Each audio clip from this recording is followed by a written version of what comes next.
They rolled up to a massive open stretch of land, fields to farm, workshops to forge, and even houses already rising from the dirt. And just like that, the settlement hit them like a lightning bolt. This place was pure potential. With all that space and freedom sitting right in front of them, the whole crew realized they could grow it, reshape it, and build whatever they dreamed. The girls freeze in stunned silence as pure determination crackles in the air, because with the surface world hanging by a thread and danger closing in, there's no more hesitation. They know what they have to do. Soon, this place will turn into a sanctuary, a fresh home where people can finally breathe in safety, living in peace while the destruction rages above. The vision snaps into focus as people team up and move, buildings shoot up, paths carve themselves through the ground, and suddenly that empty land is alive again. Towering structures crowd in, with one massive tree standing at the center, and this new settlement erupts into a bustling village where everyone pulls their weight. Back when he was a kid, he couldn't stop grinning as he talked about this brand new game, branching routes, crazy world building, and a mountain of endings just waiting to be unlocked. At home, his father goes off with wild passion about game development, lights blazing every time the topic hits, while his mother sits right there, calm, gentle, and smiling the whole time. Growing up bathed in their warmth, he clings to both of them like they're the best thing he's ever had. But then in his second year of high school, everything flips fast and hard. The shock of losing his parents drops him to his feet at their memorial, staring like he can't breathe. Grief hits like a wrecking ball, so painful he can't breathe through it, and he shuts the world out, vanishing for years while his life tumbles into a brutal downward spiral. Loneliness gnaws at him until he's seconds from giving up, drowning in silence and old memories. Then, somehow, one thing finally rushes in and fills the emptiness in his heart. A game his parents left behind becomes his most treasured keepsake, and once he starts playing, it slowly twists his whole life. With zero hesitation, he dives headfirst into programming, grinds his way through the code, and lands a job at a game company, fueled by the need to carry on his parents' legacy and craft a game that blows everyone's minds. He stays up night after night hammering at his desk. But all that relentless pressure finally catches up to him. One day, everything changes. He suddenly crumples right there at work. He bolts out and leaves his coworkers screaming for help, and after dragging through several all-nighters back-to-back, his body hits the wall. As panic-stricken coworkers rush in, his slipping mind latches onto his parents, quiet regret, a half-formed apology, and then darkness smothers everything.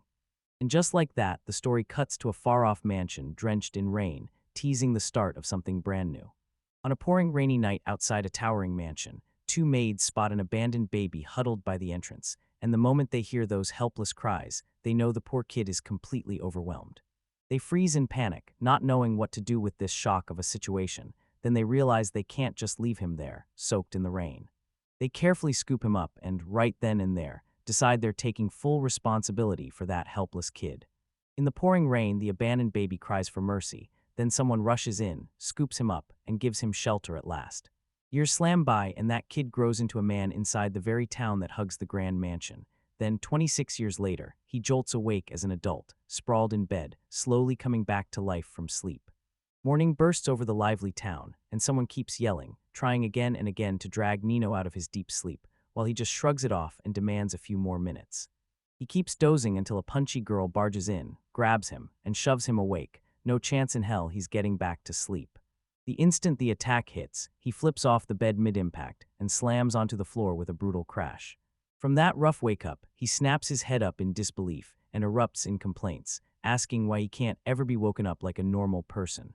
The chaos keeps roaring as the girls snap at him for oversleeping, screaming that he'll be late, so when it finally hits him, he throws himself up in a rush. Downstairs, the whole lively house is already buzzing, cheerful as can be, while a happy man calls out that breakfast is finally ready.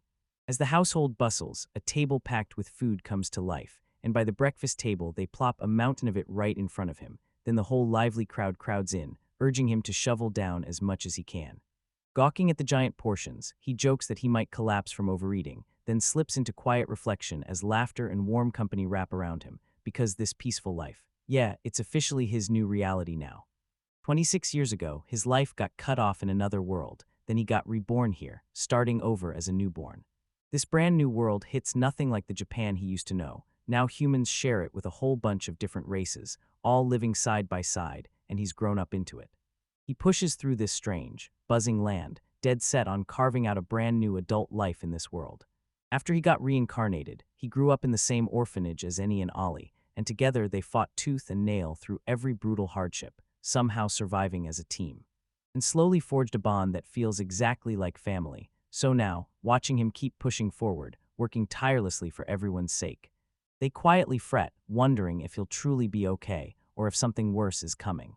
Worried by how he's been acting lately, his friends swap rumors. Apparently he's been acting real strange at the tavern lately, but they're sure there's a reason behind it.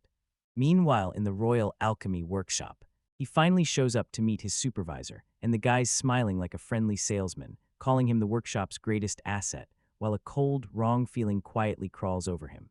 At the Royal Alchemy workshop, they dump him under a mountain of tasks and demand he finish it all in one single day, so when the impossible weight crushes him, all he can do is complain, weakly. While another worker leans back, watching in plain sight with a quiet, amused smile. As he fights to stay on pace, he shoots a look at the coworker, feeling like there's something bigger, something hidden, lurking behind it all. From the sidelines, Arnold sneers at the never-ending chores they shove onto him, grumbling that his job is just handyman duty, tedious task after tedious task, every single day. With a cocky grin, Arnold flexes like he's untouchable, basically daring everyone to admit life'd be better if they were more like him, while the other guy just sits there, silent, feeling the arrogance in every word. Arnold grins as he rips through a flashy alchemical transmutation, drawing a razor-sharp magic circle and forging a refined artifact in a single heartbeat. The display steals everyone's breath, and they shower him with praise as the class's top performer, yet he just watches with a cool head, barely impressed, and murmurs that it's something he could never pull off anyway. After humiliating him and sneering that common people are talentless, Arnold strides off with smug confidence. Meanwhile, he slips back into the Royal Alchemy workshop and keeps hammering away, an expert transmutation artisan, turning the impossible into real. He's the one who keeps the workshop humming, carefully crafting and processing materials nonstop, while a transmutation artisan taps special six-colored magic stones, power-filled crystals, to turn raw stuff into anything the world needs, from weapons and tools to potions and magical devices, like a whole flexible manufacturing trade built on alchemy. But becoming an artisan demands razor-precise magical control, so this job is brutal. Only the truly skilled can ever master it. Unlike other races, humans don't get the dragon's blessing, the magic that supercharges transmutation, so advanced transformations hit them way harder than anyone else. Because of that, he gets stuck as little more than the workshop's handyman, plugging away at prep duty by sorting materials, ripping out raw components, purifying ingredients, and scrubbing out toxins. Still, even though he can only pull off basic transmutations for now, he still bends magic stones with way more skill and freedom than most so-called specialists. And to him, other people's judgment doesn't hit a nerve, because with those stones in his hands, he can carve out his own way. He swallows the role he's given without bitterness, trusting that even a small part can shield the quiet life he finally has. Then he refuses to look back, pushing ahead with the goal he's kept hidden in his own mind. While he's grinding magic stones at his desk, Master Balbanas shows up out of nowhere, right in his face asking, "Got a minute?" and then summoning him to the office in the middle of everything. He steps in with full respect. Already uneasy, he can feel it. This kind of call never means anything good. The air feels heavy, like trouble about to pounce, and when he finally meets Master Balbanas' eyes, he knows it for sure. This meeting is bad news. Master Balbanas snaps him back to reality. 10 whole years have already passed since he first started working at the workshop. Becoming the workshop's master that very year, Balbanas says it's burned into his memory. Then he studies you calmly and lets out heartfelt gratitude. He made the workshop run like clockwork, and I can't thank him enough for everything he's poured into it over the years. He shoots down the praise on the spot, saying he's the one who should be thanking them, because Master Balbanas trained him from day one. Thinking he's just a lowly handyman, he quietly shrugs it off, but Balbanas shuts that down fast, telling him the workshop would never have run without his support. As the talk turns dead serious, Balbanas drops a nasty bombshell. The kingdom's knights are about to strike, and that's why this whole situation is racking up losses so brutally. Master Balbanas finally spills the real reason for the meeting, because the kingdom's knights are gearing up to arrest him for inciting trouble. Hearing that, he nods like it's nothing, finally seeing the truth of his buried secret spill into the open. Then Balbanas grins and tells him, "Don't worry, I've still got a few connections that can save you for what comes next." Next, the taverns buzzed with rumors. Someone was out there warning folks about disasters on the way, even spinning tales about the nation's fall, with real truth tangled up in wild exaggeration. Master Balbanas admits he still can't fully grasp why it all happened, but he's convinced there was no other path, and he places his full trust in him. Hearing that, he drops his head and offers a heartfelt apology for all the trouble he's caused. Then Master Balbinus reveals. Near the southwestern border sits a tiny pioneer village, and that's where his old friend lives. He's been hunting a transmutation artisan for ages. After passing over the details, he leans in and claims this is the perfect opening. He can finally slip out of the workshop and start working on his own. He studied the document and map Balbinus handed him, stunned by how hard Master Balbinus pushed to carve out a brand new opportunity just for him. That remote pioneer village location snags his attention, and he leans in, silently studying every detail. Spotting his pause, Master Balbinus snaps, "What's wrong?" and can't shake the worry that he's not really committed to going. He wastes no time. He grabs the offer right away and says he'd be truly honored to seize the chance.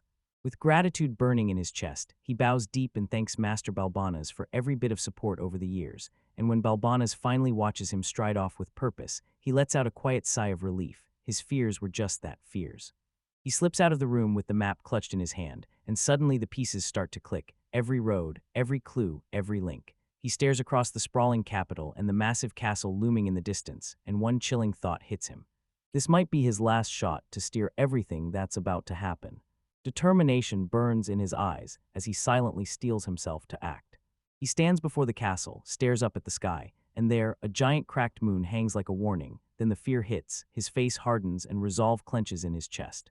After reincarnating, he somehow clung to the royal capital even when it brutalized him, and with Ali, and Master Balbinus backing him up, he fought his way through and built a real life, though only he knows the terrifying truth.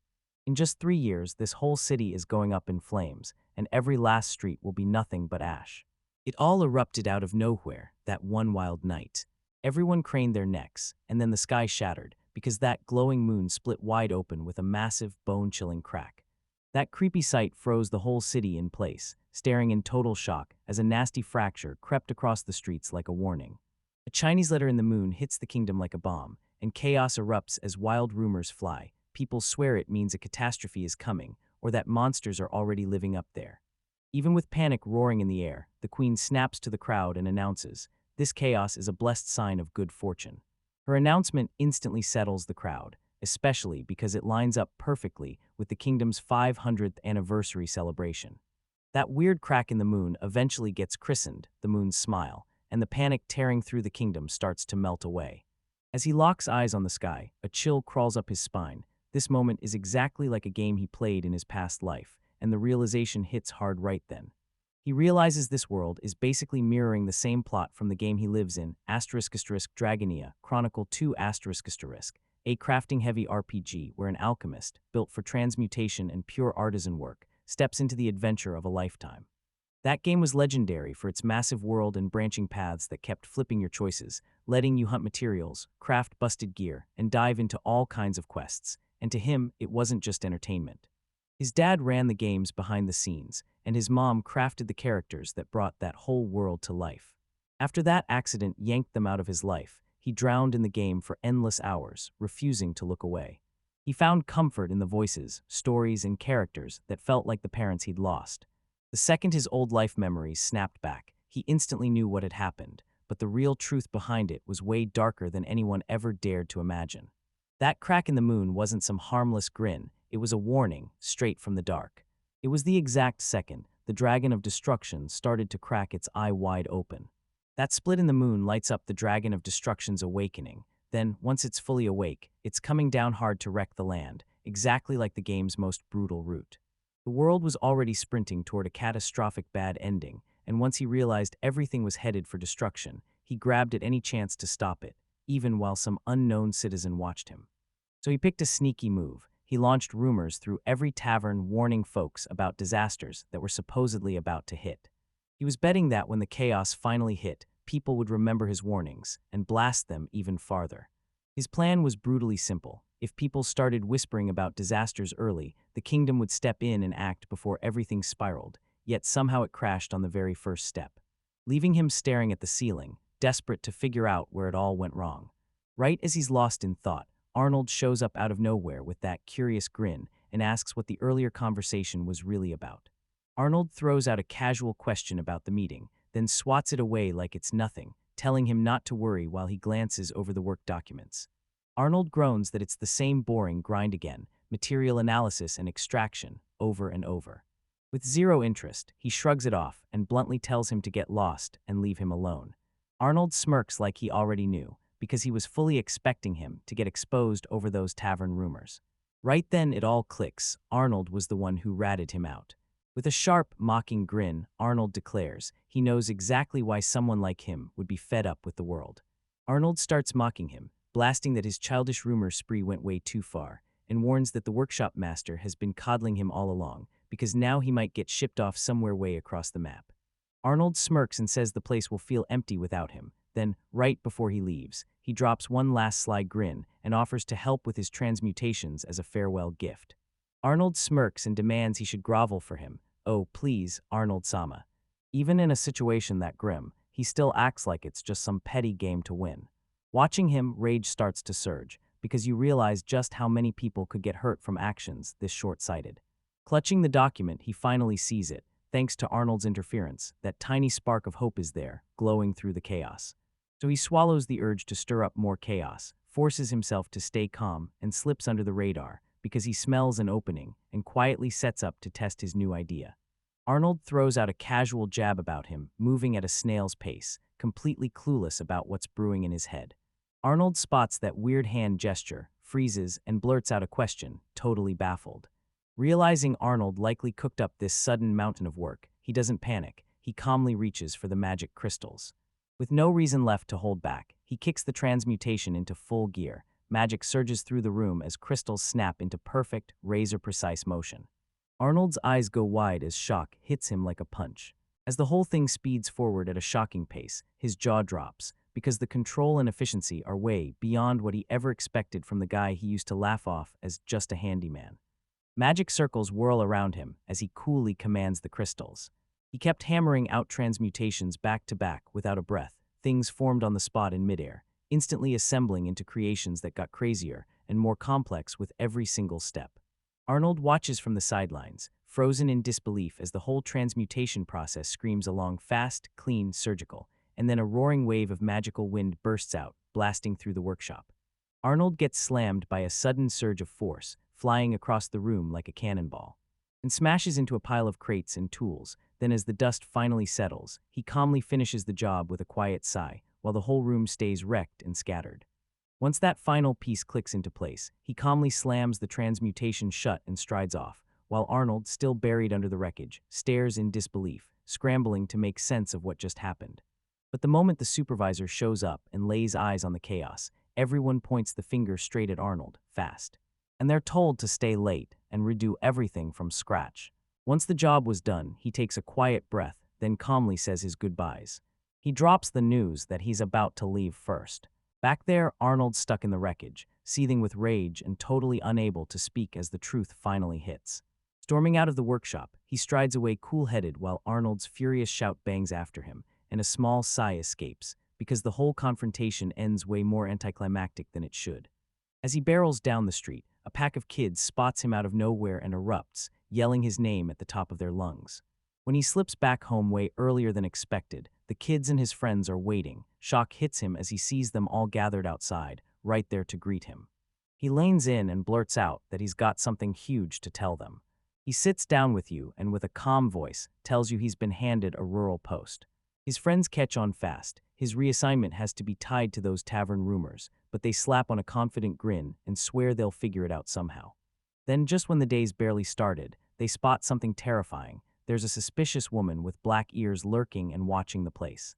As soon as he realizes the knights might already be there, he slams the plan down. Everyone packs up and meets him in the underground storage, because they can't risk leaving through the front. Once he's done packing, he stops cold in the quiet room, like the whole world just went silent. He whips his gaze around one final time. Memories of the loud laughter, the warm meals, and all the moments he shared with everyone slam into his mind, and with a quiet wave of nostalgia on his face, he turns to walk away, leaving it all behind. Down in the underground storage, Ollie spots a hidden passage under the floor and flips a secret switch to unlock it. The tunnel drops straight into the sewers, giving him a clean shot out of this place, and as soon as he spots it, he starts thinking, this could let me grab that weapon again. He braces himself to drop down, because everyone says the sewer paths are crawling with monsters. Before he can even leave, he snaps forward and bolts like something just grabbed him, and clenches around him like it's holding on for dear life. Tears shimmer in her eyes, and emotion crashes over her as she clings to him like letting go would break her. Stunned by that sudden hug, he murmurs her name and blurts out an apology. Then Annie cuts in, telling him he's got nothing to apologize for because the choice was always his. Through shaking tears, she urges him to hold his head high and pour every last bit of himself into it. Right before he heads out, the tavern owner shoves some food into his hands, and he murmurs his thanks quietly but again and again, and promises he'll reach out once everything calms down, leaving the city by wagon before the dust can settle. On the road, he quietly devours the food they hand him, eyes locked on the future, and when he finally looks up, boom, a cloaked figure has slid in behind him, shadowing his every move without a sound. Mid-journey, he snaps open the bag they handed him, and freezes when he finds it stuffed with coins worth almost a month of their hard-earned pay. When it finally hits him what they gave up for him, guilt crushes his chest, then gratitude slams in like a wave. Realizing he has no parents in this world, he stares into the past and knows meeting Oli and Master Balbinus didn't just matter, it flipped his whole life upside down. As he bites into the sandwich, the flavor hits like lightning, and suddenly every memory packed into it comes rushing back. He shoots himself a reminder, this isn't finished, not even close. But when he realized the village he got reassigned to is the exact starting point from the game, he grins, thinking his current power is finally strong enough to spark whatever event is about to hit there. He remembers Dracarot's biggest secret, the Grand Labyrinth Dragon Orb Palace, buried in ancient ruins, choked by roots and stone, and rumored to be the deadliest dungeon in the whole region. Deep in the dark, a key waits to rewrite this world's fate, and he's convinced that if his predictions hit, that hidden dungeon is packed with powerful artifacts that could flip the future on its head. He slips into his thoughts like a secret prayer, then quietly asks Ollie and Master Balbinus to wait for him. With fire in his eyes, he swears he'll rewrite the future. No excuses, no fear. He vows to save every last one of them, whatever it costs. While the wagon rumbles through a jagged rocky canyon, he leans forward and stares down the long road ahead, silently bracing for the remote village as the barren land stretches on, and that calm look on his face says he's ready for whatever comes next. As he tore through the forest, desperate to find a way to reach the village, he barrels into Hans, a roaming merchant, and the moment he sees him, he clocks what the game taught him. Hans is the one who will swing him a ride in his carriage. Relief floods him like one less problem just vanished from his life, but the hooded figure trudging alongside him sends a cold, uneasy chill down his spine. Hans admits he knows hardly anything about the hooded traveler, yet he still can't bring himself to send her away. Especially given her condition, the protagonist clocks that she isn't chasing him, and Hans hasn't picked up a thing, yet when he locks eyes on that cloaked woman, a weird, unsettling feeling crawls under his skin. He catches a mysterious command menu hovering in his vision, only he can see it. Ever since the moon's freaky anomaly kicked his old memories back into place, it stayed there like a living receipt that this world still obeys the game's rules, so when he stares at it, the menu flickers and shifts right in front of him. Then the menu clicks open and reveals a hidden set of scales, the ones that keep the whole world in check, because the more they tip, the faster reality staggers toward total destruction, and if the balance snaps completely, everything ends in an instant. He finally clocks it. His choices have already tipped the balance away from disaster. He decides to comb through every other command with ruthless focus because he refuses to let the apocalypse happen. He taps the transmutation command and the truth hits. This thing lets him instantly rebuild any item just by registering its recipe, and once he starts converting his materials straight into the finished product, he's spitting out results in seconds. That ability is exactly what let him muscle through the massive pile of materials Arnold dumped on him earlier. He dives deeper into the menu and spots a bunch of killer features. ***, the items section lets him stash tons of weapons and tools inside an extra-dimensional inventory, and the map *** shows the whole world plus where he's standing, with brand new areas unlocking only after he uncovers them. The party function lets him peek at his allies, status, tweak their gear, level up their stats, and reshuffle the battle formation before the fight even starts. As he stares into the future, one thought hits hard. He'll need allies to survive, but right now, the only name on his party list is his own. As the carriage keeps rolling, he blurts out, "How much longer?" And the answer hits him, "About 3 more hours." Suddenly, the hooded woman breaks the silence, calm as ever, then drops the bomb. Her child is about to be born any moment. The hooded woman calmly tells them the baby's coming, and Hans slams on the brakes and stops the carriage right away. The protagonist wastes no time. He scrubs and purifies the cloth for disinfection, grabs for water, and even offers to heat it up if they need him to. With gratitude blazing in her eyes, the woman accepts his offer and they rush to prepare for the birth, while he braces himself to jump in and help the moment it's time. He clocks something off about the woman. While every other mom-to-be is racked with desperation and nerves, she's oddly calm, and that quiet certainty rattles him. The second she shrugs off her cloak, his suspicion spikes higher than ever. As she yanks off her cloak, he freezes, because he can tell she's one of the demon race. Spotted her ears, her tail, and that dark skin, then, just moments later. She doesn't give birth to a baby at all. She lays a giant egg, and the entire room goes silent in shock. When he realizes it could be a monster egg, dread hits him instantly. This just turned into something way more dangerous. He tells you this world's monsters only spawn in deadly zones, crackling with magic energy, and once they feel you, they don't hesitate to tear you apart. If a monster with that kind of power hatched here, it'd spell disaster, and when he realizes it, he wastes no time, confronting the demon woman and demanding to know what she truly needs his help with. The demon woman leans in and commands him to touch the egg and pour his magic into it, because even her power by itself still won't be enough. With her trust powering him, he shuts his eyes, digs deep, and blasts his magic into the shell, because the game's rules finally click. If he loads the egg with human magic, it should sap the monster's wild aggression. Refusing to miss this shot, he dumps in even more, pouring everything he's got into it as the energy surges through the shell and keeps pouring through. As she sees the shift unfold, the demon woman clocks it. Something huge is about to go down. He starts dumping even more magic into the egg. A blast of energy tore through the air in dazzling colors, and the demon woman froze. She couldn't believe it, because she'd never seen magic this beautiful in her life. A radiant rainbow of light explodes around them, and as the magic keeps pouring into the egg, wild bursts of color whip around him, hitting like pure overwhelming force. The demon woman gapes in total shock, trying to figure out who he truly is, because that power is unreal. Right when the tension hits its peak, she suddenly screams for him to stop. With a deafening snap, the egg suddenly splits wide open, exploding with raw energy and making everyone jump back in shock. Cracked from the shell, two tiny dragon-like creatures burst out and sprint straight at the demon woman, grinning as they cheerfully call her Master. Reeling from the sudden twist, he realizes the monsters aren't waiting, they've already hatched. Two tiny newborn creatures latch onto him the second they're born, yapping and calling out as panic explodes in his chest, and because he's sure they'll chomp him, he flails and tries to shove them away. Meanwhile, that demon woman lets out a cool, confident laugh, then she clocks it. The egg's packed with twins, which is why it felt so brutally heavy, and when those tiny things cling to him, he's stunned they're not just alive, they can talk. Hands can't stop thinking, are they monsters, born from an egg like some nightmare? But the weird part is, they don't act aggressive at all. The more he stares, the less they look like angels or demons either, and that's when everyone's head starts spinning trying to figure out what they truly are. The demon woman snapped that those hatchlings chased him because his magic blew past the exact amount she'd originally handed them. Because their master is judged by magical power, they lock onto him at once like, that's him. Realizing it, he blurted out an apology, terrified he'd accidentally grabbed the kids that were supposed to be hers.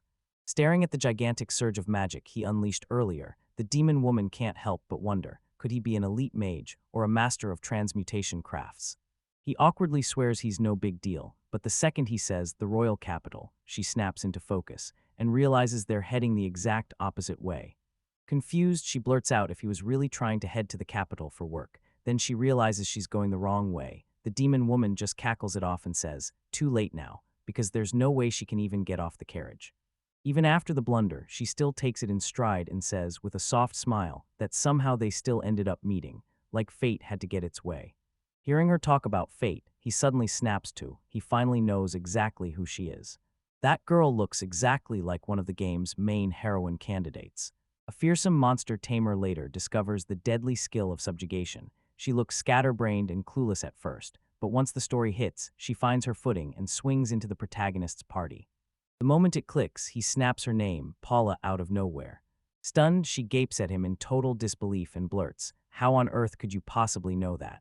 Even the tiny creatures nuzzling by her paws sense something off. Right in the air, Paula squints, totally thrown, and asks how he knows her name. He finally clocked it. He just blurted it out loud by accident. Panic hits him for a split second, and he scrambles to cover it up. Then he awkwardly blurts that he just, naturally, knows people's names. Paula beams as she swallows his explanation whole, praising his insane power, and he's left staring in shock because she bought it that fast. Right then, the two little creatures burst out calling his name and sprinting straight at him, and when he looks closer, he realizes Yoru and Ku. Their names are Yoru and Ku, and they latch onto him, beaming over and over, shouting the names he just gave them. Paula breaks into praise, listing the names, and then he suddenly clocks something unsettling. Somehow they've ended up right inside his party. Now that he thinks back, he's sure it started the second he poured his magic into that egg earlier, because right after that, the hatchlings seem happy with their new names. He clenches his teeth, then decides to roll with it. Curiosity burning, he blurts out to Paula, why on earth is she storming toward the royal capital with an egg this dangerous in her hands? She tells me her uncle lives there, pushed her to go alone, and that's why she mapped out the trip, to visit him and thank him in person. Paula tells everyone that the egg supposedly belonged to a legendary beast, the embodiment of destruction, kept under guard nobody dares to touch, and then she admits the real reason it mattered to her. If she wanted out of her sheltered life, risking everything for it would be the greatest adventure imaginable, so the moment she left home, she slipped the egg along in secret as her traveling companion. Hearing that, he realizes just how brave her choice was. Then Paula softens her tone and flips the question back on him, asking what set him on his own path. When Paula presses him for why he's traveling, he stalls, just for a beat, like the answer might hurt. At first, he nearly blurts out that he's determined to save the whole world. Then snaps himself back mid-sentence, scrambles his words, and admits the truth. All he wants is to save his family. Paula gasps at his answer, totally thrown off. Then he blurts saving the world by accident, and the truth hits her. His goal is way bigger than he's been admitting. Caught off guard, he sputters to play it down, stumbling into the line that he's only doing this for his family and that he just talked too much. Paula doesn't even flinch. She accepts his explanation with calm, unshakable certainty. But she looks like she's deep in thought, like that gut punch of destiny she felt earlier wasn't a fluke at all. And now she can't stop wondering if this meeting, maybe even Leocardio, her uncle, pushed the pieces into place on purpose. Paula tells him in a steady voice that nothing's wrong. Then she suddenly smiles and asks if she and the newborn monsters can jump into his journey. She tells him she planned to travel solo, but she'll switch gears if needed. So when he hears that offer, he immediately starts weighing it, because a skilled monster tamer in his corner could turbocharge everything he's trying to do. Paula calmly tells him she already crossed off the whole reason she started her journey, and now that it's done, she's free to switch her plans with zero stress. Even if her motives still feel a little shadowy, she comes off real, solid, and trustworthy. So when you see her confidence and how ready she is to help, accepting her request starts to feel completely reasonable. Paula beams and happily accepts the proposal, saying she's just as excited to team up, and the moment they're on the same page, the two of them set off side by side on the exact same road. Soon after that, the carriage crests a hill and boom, the town sprawls out below, and the driver yells that their destination is finally in sight. As they near the village, he goes, "Man, this feels nostalgic," because he's recognized it as the very place they started. Then Paula leans in and asks, "Do you know it?" He just shrugs and says it's basically like that, and suddenly the village memories crash back, familiar faces, old rumors, half-heard conversations, pulling him straight toward the people who once backed him, and the peaceful life he walked away from. He leans back and names the familiar faces from the village, Hamo the blacksmith, Eugen the gossip machine, and Ute from the tavern. As memories of that wild, lively crew crash back into his head, he can't help but hope, maybe, just maybe, he'll find them again someday. As Paula watches his face, she realizes that this place hits him deep, and softly tells him the village must mean everything. Then the carriage rolls in, and a disturbing scene snaps into view. A bunch of villagers lie crumpled on the ground, clutching their heads in pain, or outright knocked out cold. While everyone else slumps against the buildings, writhing in pain, the once bustling village now sits eerily silent, like something slammed into the entire community without warning. After Paula's call, they race toward the nearby river, then their stomachs drop when the riverbed is almost totally dry. With barely a thin trickle left, the sight lays out the village's eerie mystery, and points the finger at something unnatural that sucked the river dry. While they're staring at the scene, a villager rushes up, spots him instantly, and says Balbana's already warned everyone about him. Then the village chief, Dirk, steps in and explains how the river has fed this village for generations, until it just started drying up right at the beginning of the year. As soon as he hears it, his eyes widen. This feels exactly like the path that crashed everything into the bad ending.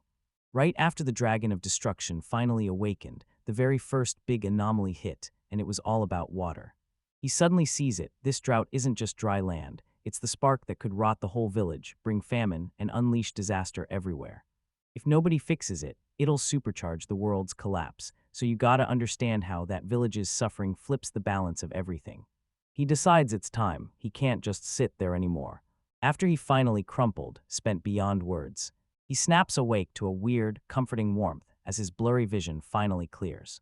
He spots Paula grinning down at him, teasing him like, "So are you awake now?" He snaps awake, realizing he'd nodded off from sheer exhaustion and spent the entire time passed out on Paula's lap. Panic hits, so he blurts out an apology fast, but she just smiles, tells him not to stress, and says he looked totally wiped. But as he steadies himself, the crushing truth hits him. His village is spiraling worse by the minute, and there are still countless people out there he hasn't even met yet. Right before he leaves, Paula shoves a steaming bowl of barley porridge into his hands and asks if he slept okay, and inside the tavern, he clocks the keeper immediately. Ute hands his older sister, steps in and tells him she's heard all about his journey from her younger brother, and all around them the village keeps buzzing as people bicker and laugh, proving that even with the troubles hanging over everything, daily life refuses to stop. Inside the tavern, old friends spotted him and welcomed him with open arms. Oijin and Hamo burst with excitement, handing him fresh food from their farms, while the rest of the village cheers him back, even though the harvest this year barely came in. That loud, lively crowd hits him hard, like a reminder that this community runs on real kindness and unbreakable bonds. Yuta bursts into the room explaining that everyone's buzzing in good spirits because a transmutation artisan has never once stepped foot in their village ever. The villagers swarmed together with bright, hopeful faces, convinced his arrival could finally crack their biggest problems wide open. Before long, they all squeeze into the same table and settle in together, sharing a cozy meal and sparking non-stop laughs and chatter. As the villagers huddled together and passed around warm food, a wave of relief hit him, like he could finally breathe, knowing the village's friendly heart was still the same. And he knows if no one acts, the village will crumble into ruins, so deep down he quietly steels himself. Things can't stay like this. He remembers this, saving the village means getting to a specific spot, but the exact location slips his mind every time. While Paula weighs it all, she hatches a plan, talk to the villagers, and kick things off with Hans and the village chief. Then it hits him, talking to the village chief was the turning point, the one clue that exposed exactly where they needed to go to save the village. Right then, he grabs Paula and rushes her with him straight to the chief, because he just found the real key to cracking the village's crisis. He's got the answer buried in a hidden dungeon nearby, and he won't rest until he finds the truth, so he grills the village chief about the route that leads straight to it. They push through tangled ancient roots and crumbling ruins until the dungeon entrance finally reveals itself. Since monsters could crash in any time, he shouted a warning, "Stay sharp," and told everyone to brace up as they pushed deeper inside. Inside the dungeon, they stumble into a huge crystal-filled chamber, and the moment he recognizes it, his heart drops. They've finally reached the Dragon Orb Palace. Dracaros's Dragon Orb Palace is her deadliest secret dungeon, a sprawling underground labyrinth with over 100 floors where monstrous horrors prowl the halls, yet the survivors walk out with rare, top-tier materials. He lays it out plain, this labyrinth is the only key that can save the village. Right after the village chief talked about a weird hole, the dungeon slammed into existence, exactly like the game. Sure, the conditions won't change. He grins and swears he's already got everything he needs for the dungeon run. Then, just as they're about to step in, a burst of energy flies past him. A lively girl dashes ahead, buzzing with excitement to tear through and explore every corner. Her high-energy vibe screams that she's about to cause some serious trouble on this expedition. Mia sprints ahead, eyes wide, practically buzzing as the dungeon's strange sights steal her breath. Paula leans in and reminds her, "Hold up, this is an investigation, not a blind sprint." Even when he admitted monsters can be terrifying. Mia snaps back with fierce excitement and insists they should push ahead, carefully, no mistakes. Mia Yute's daughter practically bounces up, begging to help and lead them through the village, thrilled to chat with them too. She's got that energetic, friendly spark. She even helps at the shop in Dracarot too, so she knows the area and every inch around it like the back of her hand. She beams at their visit, then cheerfully ushers the group deeper into the forest, guiding them step by step through the trees. Mia keeps chattering that the shop's been dead quiet lately, nothing to do but babysit the stove, so when guiding them finally came along, it felt like a breath of fresh air. She rockets through the woods like a streak of light, grinning brighter than ever, while the others scramble to catch up behind her. Then the trees rip apart, revealing a gigantic hole in the earth, and Mia jolts, eyes wide, because she's never seen anything like it. At the very edge of the underground labyrinth, he quietly stops, right in front of Mia. He warns her the road ahead is deadly, tells her the dungeon is just past this line, and that she has no business going deeper with them. Even when she looks stunned, he pushes harder, insisting this is exactly where they split before the depths swallow them. Even after they ordered him to stay behind. Mia sprints after them, but she keeps slowing down, pure nerves shaking in her every step. She confessed she couldn't just walk away and leave them to drown in that danger by themselves. Mia ends up tagging along anyway, deathly worried she can't just leave them behind. The second she slips inside, her nerves melt into pure curiosity. She's grabbing stones and junk, darting back and forth, buzzing him with "Can we use this for materials?" while he keeps shutting her down with a hard, repeated no. Stones in hand that did nothing but disappoint her, Mia snaps and storms deeper into the dungeon, hunting for something, anything, that can actually save her. In her rush, her foot catches. She trips hard and tumbles straight ahead, skidding toward the ground with a near-death jolt, while the others just stare, caught by the alarm. Mia barrels forward, then slams to the ground, because she proves just how brutal that dungeon is for anyone green enough to think they can handle it. She admits she's nothing but a village girl, one who's never even stepped into a dungeon, until the risk finally slams into her. He hoists her up, eyes sharp, as he starts to wonder if dragging her into this was really the right call. Ku snaps his arm forward, shouts that someone's here, and right as a creepy presence materializes, the room goes ice cold. Moments later, a tiny slime pops out and wobbles across the floor like it owns the place. Spotting it as a run-of-the-mill beginner monster from RPGs, he grins. This is the perfect warm-up boss for his first fight, right as they square up for the simple battle. A gigantic, sinister presence hangs over them, and those massive eyes glare down like they're about to strike. The whole group goes rigid in pure shock, because this isn't just another slime, something way worse just showed up. Just before anyone can even react, the small bee's companion suddenly springs forward. At first it's just one slime, but seconds later it multiplies into something way worse. A hulking, deadlier dungeon slime erupts into view, and even more of the monstrous things swarm in to surround them. Once they realize these monsters can swarm in and crush their target, panic explodes through the group, because this suddenly feels way bigger and way deadlier than they ever expected. They finally get it, brawling won't fix this, so they grit their teeth and blast straight through the slimes. When those blue slimes pop up, they basically scream that purified water is lurking deep in the labyrinth, and if that water is really close, it could be the exact clue the village has been chasing. They're boxed in by slimes, and when they size them up, they realize their power just isn't enough to smash through them head-on. He halts mid-step and frantically checks his status. He shoved the thought into his head. His class, Transmutation Artisan, had basically zero muscle for fighting. Still, those weird crafting skills might be the only lifeline, because their power set screams not for fighting. Paula has magic potential but zero attack spells, while Yoru and Ku are barely stronger than regular creatures, and once you see everyone's weak stats, it's obvious they can't survive a straight-up battle. Still, some part of him had sensed this coming, and as he steps into the dungeon, his mind quietly replays every prep he made beforehand. Right as the slimes swarm in, the exact moment he's been waiting for finally detonates into action. Numbers explode on the screen as Paula's stats shoot up in a flash.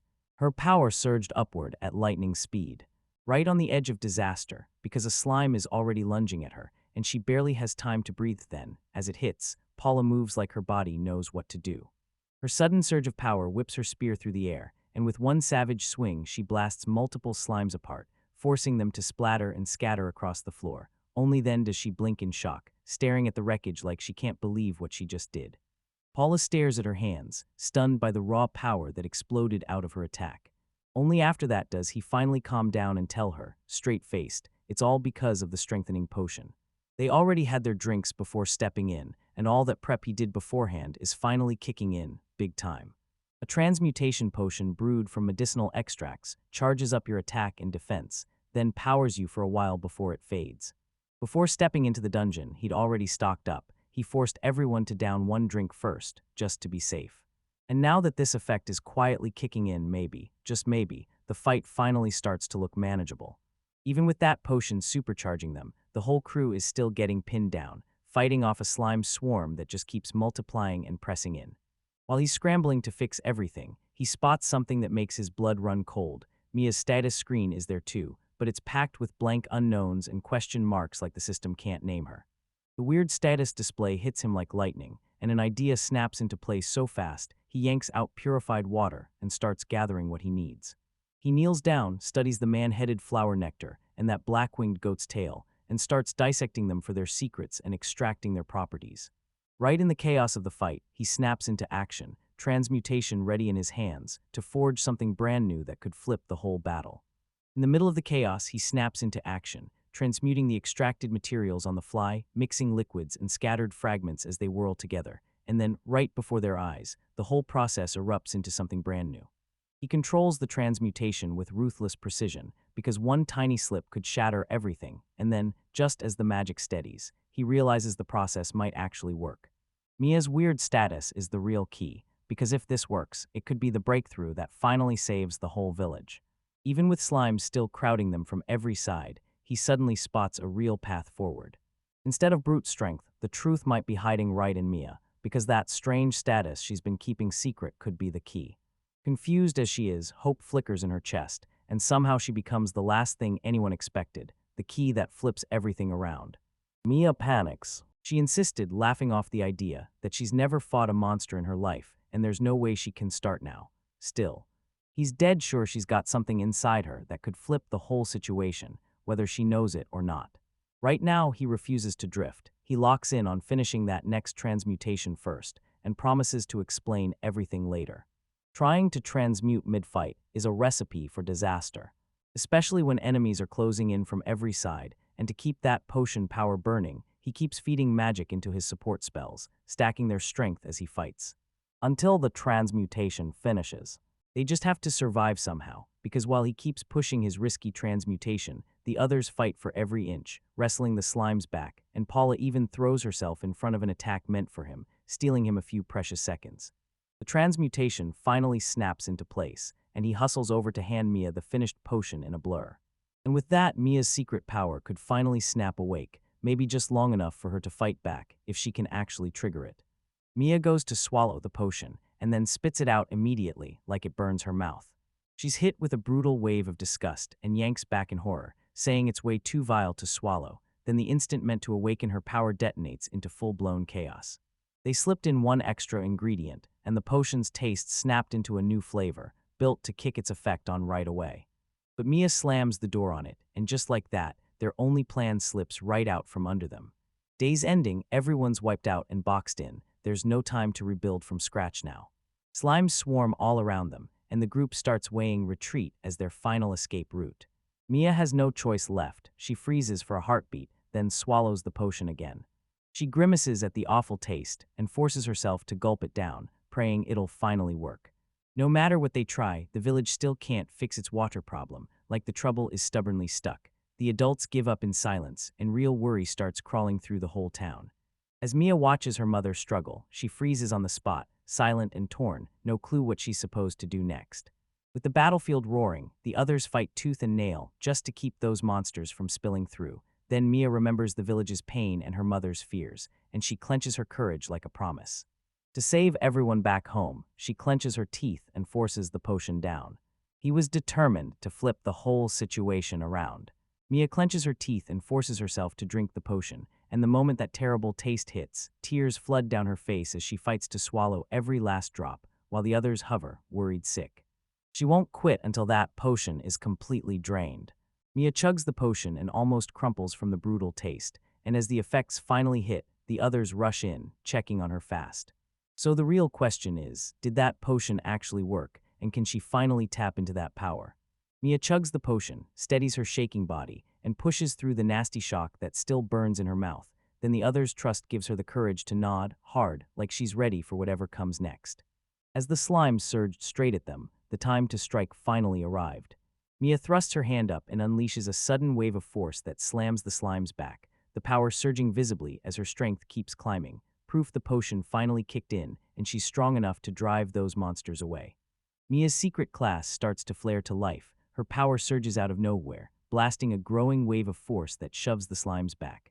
The surge of magic finally rips Mia's secret wide open. She's a mage, and the moment the potion wakes her up, her magic power explodes upward.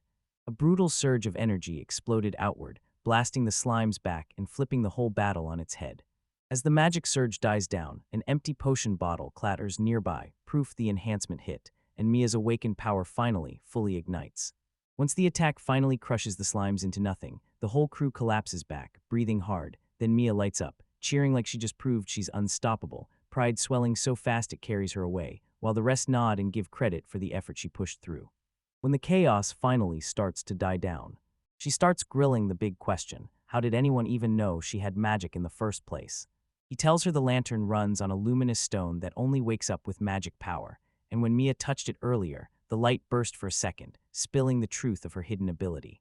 Once he caught on and then saw it later in her status, he knew she had real magical power hiding inside her. Now that the mystery was finally solved, he turns to Mia with a heartfelt gratitude, thanking her for saving everyone in the middle of the fight. Mia waves off the praise with a shy grin, but you can still see the quiet pride swelling in her after the battle. Energized by what just happened, she blurts out that they should press deeper into the dungeon, while the others scramble to cool her down. Right as they're about to push ahead, a giant slime drops in front of them out of nowhere, silent, massive, and totally blocking the road. That giant slime isn't just some monster, it's a floor boss, standing guard over the whole area, and when you push past it, they finally track down where the purified labyrinth water is coming from, hidden deep in the chamber, with smaller slimes lurking all around. Once it clicks, they realize beating the boss is the only path to the water, and the only way to end the village's crisis. That massive slime suddenly explodes forward, its body swelling up like a crashing wave as it morphs into something way more terrifying. The whole group slams to a halt in pure shock as everything suddenly shifts, and they realize the enemy is leveling up in real time, making that looming beast feel way more terrifying than anything they've ever faced. The transformed slime rockets ahead like a raging tidal wave, and from its core, a brutal stream of water erupts, slam-sweeping toward the party as they scatter in panic. A brutal wave of water crashes into the group with crushing force, blasting everyone across the stone floor and scattering them as they scramble, gasping, just to get their bearings after that devastating hit. The squad instantly sees it. Nothing they throw at that monster slime even scratches it, and Mia's fire bullets just sizzle out like they can't break a single inch. As the situation spirals out of control, the man braces himself and makes his choice. There's only one move left, gripping the mysterious staff as he prepares to unleash it and flip the whole battle around. He snaps the staff to life, magic surges through it, the core starts spinning and gulping down energy. Everyone's eyes lock on as the weapon charges up to blast the slime. He whips out his secret weapon, a lightning summoning staff, shouting that it's a rare magic tool that can unleash devastating bolts, and he reveals he got it as a hidden trump card in the royal capital's underground waterways. But beating that monster with it isn't as easy as it sounds. He tells them the staff only works once, after that it's gone. But that spell drains everything, it costs a fortune and takes forever to recharge, so they have to end this monster in one brutal strike. So they figure out the only way to pull this off is to carve out a weak spot on the slime themselves and make sure every attack hits dead on, because if they miss, there's no second chance. That massive slime towers over the battlefield, while a pack of smaller slimes swarms around it, leaving everyone scrambling, but still with no real way to land a hit that actually does damage. Staring down that unbreakable enemy, they finally get it. Unless they carve out their own weak spot first, they've got no way to take it down. Paula flashes a plan fast, hit the giant slime's weak spot using the little slimes nearby, baiting and controlling them to carve out the opening they need, then confidently steps up like, "Let me lead this."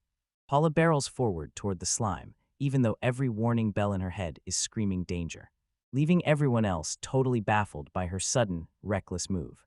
As the man yells for Mia, the monster surges again, every movement screaming that Paula is about to pull off her dangerous scheme. Just as Paula steps in to pull off her plan, the slime lashes out and hits her with a sudden strike. He violently drove the man into the ground, and debris blasted through the air. Mia gasps in shock as he lies hurt, and in that awful moment, she finally realizes his reckless move put him in real danger, leaving her drowning in guilt. He leans into Mia and swears he's still totally fine. He dumped every ounce of his reinforcement magic into iron defense, just so he could tank the hit and stay standing. He can't land a single offensive spell, so he swallows his pride and says the best he can do is back the others, stay strong, keep pressure on, and wait for a crack in the fight to flip everything around. With no other play left, the whole group locks in on one mission: hold that monster back. While he hands the reins to Paula, trusting she'll pull off the whole plan. While the battle rages and those smaller slimes slither all over the field, Paula pushes forward with fierce, silent focus, setting herself up to finally carve out the opening they desperately need. Mia unleashes yet another attack, but her fire sputters out fast, her magic runs dry. With the exhaustion crushing her and the limit finally breaking, she's forced to drop the spell, leaving the group wide open as the massive slime barrels forward again, unstoppable and relentless. Just as the fight hits rock bottom, the slimes flip the script. Those tiny ones surge straight for the giant slime, leaving the party stunned because they're clearly swarming the boss, and it finally looks like Paula's plan is actually working. Two tiny slimes pop up in front of the group, and Paula coolly drops the bombshell. Turns out they're not enemies at all. But her familiars, La and Sue, told her the truth. Those monsters battling the giant slime weren't foes at all, they were her companions. With the plan finally clicking, Paula grins and tells them, "Go on, leave the rest to me." While her familiars keep the giant slime busy, she darts in fast, grabs her chance, and carries out the next move, leaving the others to stare as the opening finally gets carved. Paula's familiars slam the giant slime with coordinated hits, yanking its focus away and forcing it to snap around as they swarm it from every side. As they watch her maneuver click into place, the group realizes it's working. Those two fierce little slimes carve out the opening they needed. Paula stands there with total confidence, and her two slime familiars obey her every command, hammering the giant slime while they keep the opening wide for her plan to pull off perfectly. Once her real skill clicks into place, subjugation, the one-of-a-kind art every monster tamer dreams of, Paula starts charming and commanding monsters like it's instinct, and suddenly it's obvious she's mastered power way beyond what anyone could have expected. Using it to wrestle the slimes under his control and flip them into a full-on attack on the giant boss. As the slimes ram the boss's door open, a jagged hole tears through the top of the giant slime's body, right when he spots his opening. He cranks his staff up to maximum, pours every last drop of magic into it, and screams for its full power, summoning a roaring thunderbolt straight toward that exposed gap.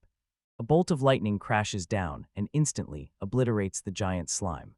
As the battle finally ends, its body drops and lies collapsed across the labyrinth floor. The crew huddles up after the dust settles, staring at how terrifyingly close they came, because if Paula hadn't mapped out how to weaken the monster, and if they hadn't trusted each other with their lives, they wouldn't have made it out alive. After the fight, the whole group erupts in praise for Paula, because she spots the exact strategy to smash the slime on the spot, and somehow figures it out in seconds just by looking at the staff. Paula quickly shrugs it off like she just stumbled into a lucky guess. Even as her sharp instincts make the others trade quiet looks, he keeps staring at Paula, wondering what she's really thinking. She just smiles, sweet and calm, and asks if something's wrong. Shoving the thought aside, he shuts it down and tells the group, "Forget that, our mission is the labyrinth water. Grab it fast, then we rush back and save the villagers." Right when they finally reach the source of the labyrinth water, the whole group drops their guard for a quick breath. Then Mia practically explodes with excitement, pointing out the huge stash of clean water they hunted for. As they get ready to grab it, Paula glides right over and says, "Now that things have finally cooled off, maybe it's time you spill your own secret too." Paula drops an unexpected suggestion that knocks him off balance, then calmly reveals the real mystery isn't the water they stumbled on, it's what it's hiding. What's lurking deeper in the labyrinth? With a knowing grin, she hints that secret truths are buried beneath them, and the others are left stunned, realizing this dungeon might still be guarding mysteries they haven't uncovered yet.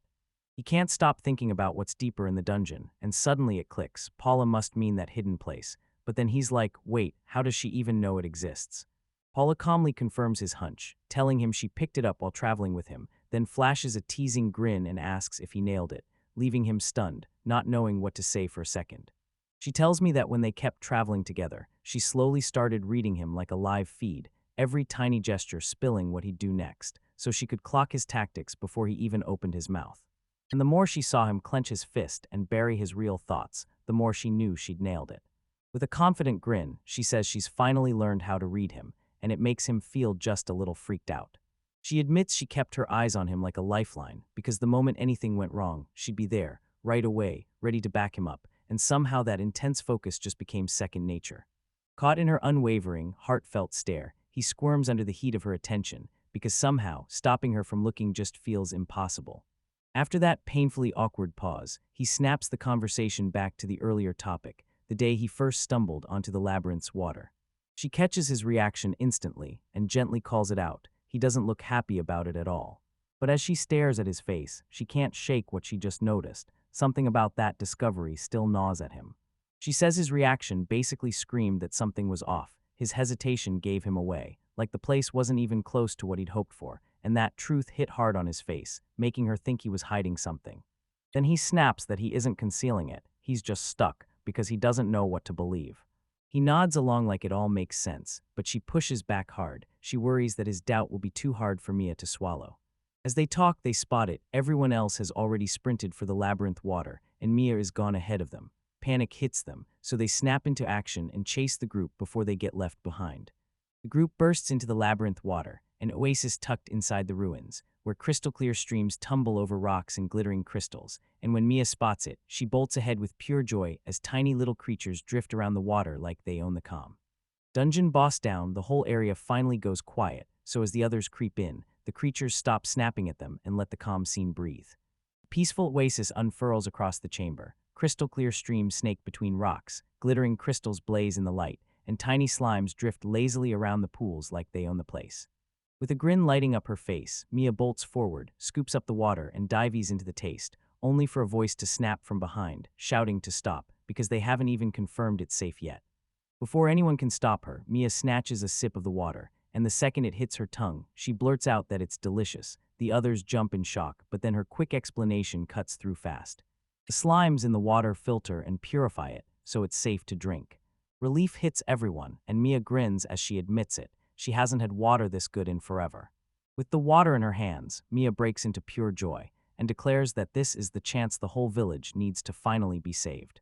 With pure determination blazing in her eyes, she hurriedly scoops up the ones she needs, ready to bring them back the moment she can. As everyone watches her buzz with excitement, a flicker of worry creeps in. She notices it too. Mia turns back, asks what's wrong, and clocks that something's crushing him. Just as Mia revels in the discovery, the real weight of the situation finally comes into focus. The labyrinth's water by itself still can't save every single villager. Hearing that, her excitement stutters as she whips her head around in shock, and the hopeful solution she clung to suddenly doesn't seem like it'll be enough. Her bright excitement snaps into pure shock when she realizes clean water won't fix the village at all. Sure, it buys them time, but the weird water in the labyrinth is a flashing warning that something far worse is creeping closer. If they want to save everyone from the disaster creeping closer, they've got to keep running, push toward that one destination, and make sure it's real before it's too late. He blurts out an apology, saying he never meant to keep anything from her, because the truth is just too brutal to swallow. As the whole group goes silent, Mia drops her head and starts replaying every word, like it's hitting her all at once. If they really need to reach that place, then they're about to dive even deeper into the labyrinth, where the threats get worse with every step. That's why he urges them to turn back right now, and Mia snaps to a decision fast, refusing to quit. If the labyrinth water still won't do it, then there's no backing out. You have to push deeper, keep moving forward, and finally reach the place they're hunting for. Her sheer determination slams into the others like a wave, especially since the plan was to turn back, but she's not having it. Saving the village matters more than the danger ahead, and she pushes them to move forward.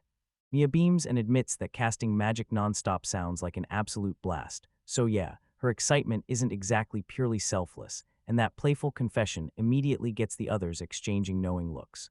Even so, the whole group snaps into motion behind her pure excitement, shouting their support as one, and when the elf clocks their unwavering determination, she gives a quiet nod. Maybe taking the next step is exactly what everyone wants.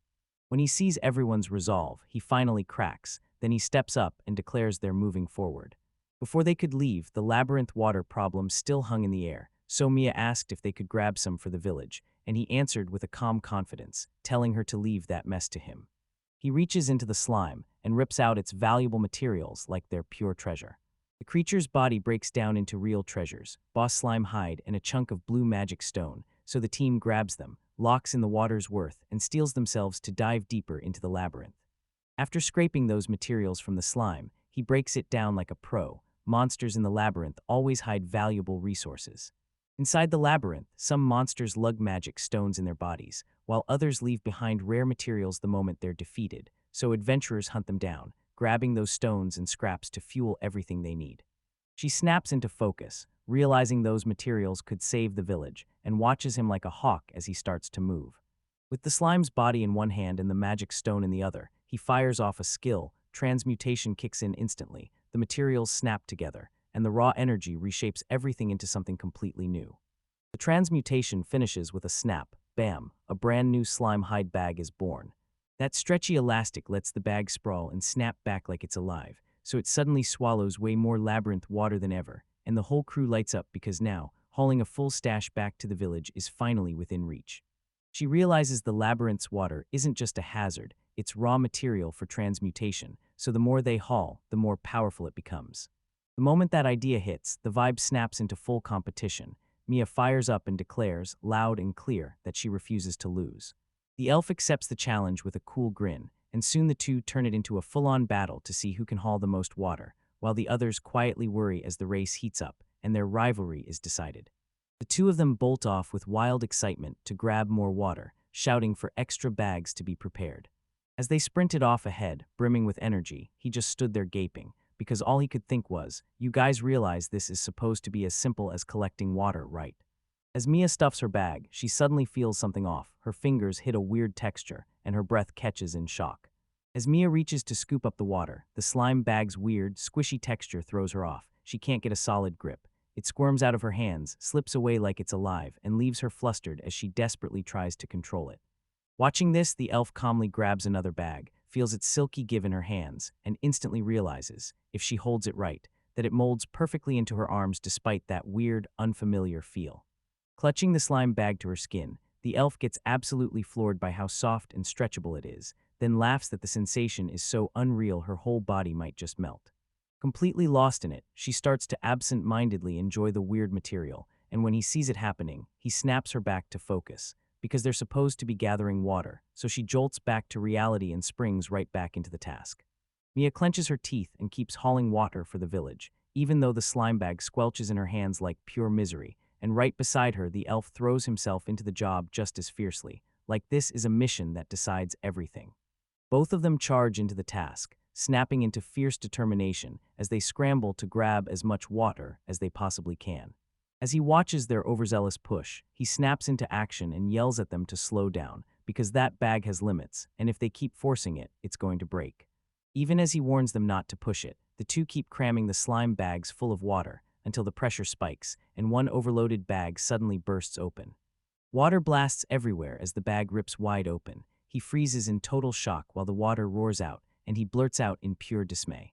The burst bag soaks them both to the bone. Mia crumples onto the slick ground, and the elf just lets out a frustrated sigh at the chaos.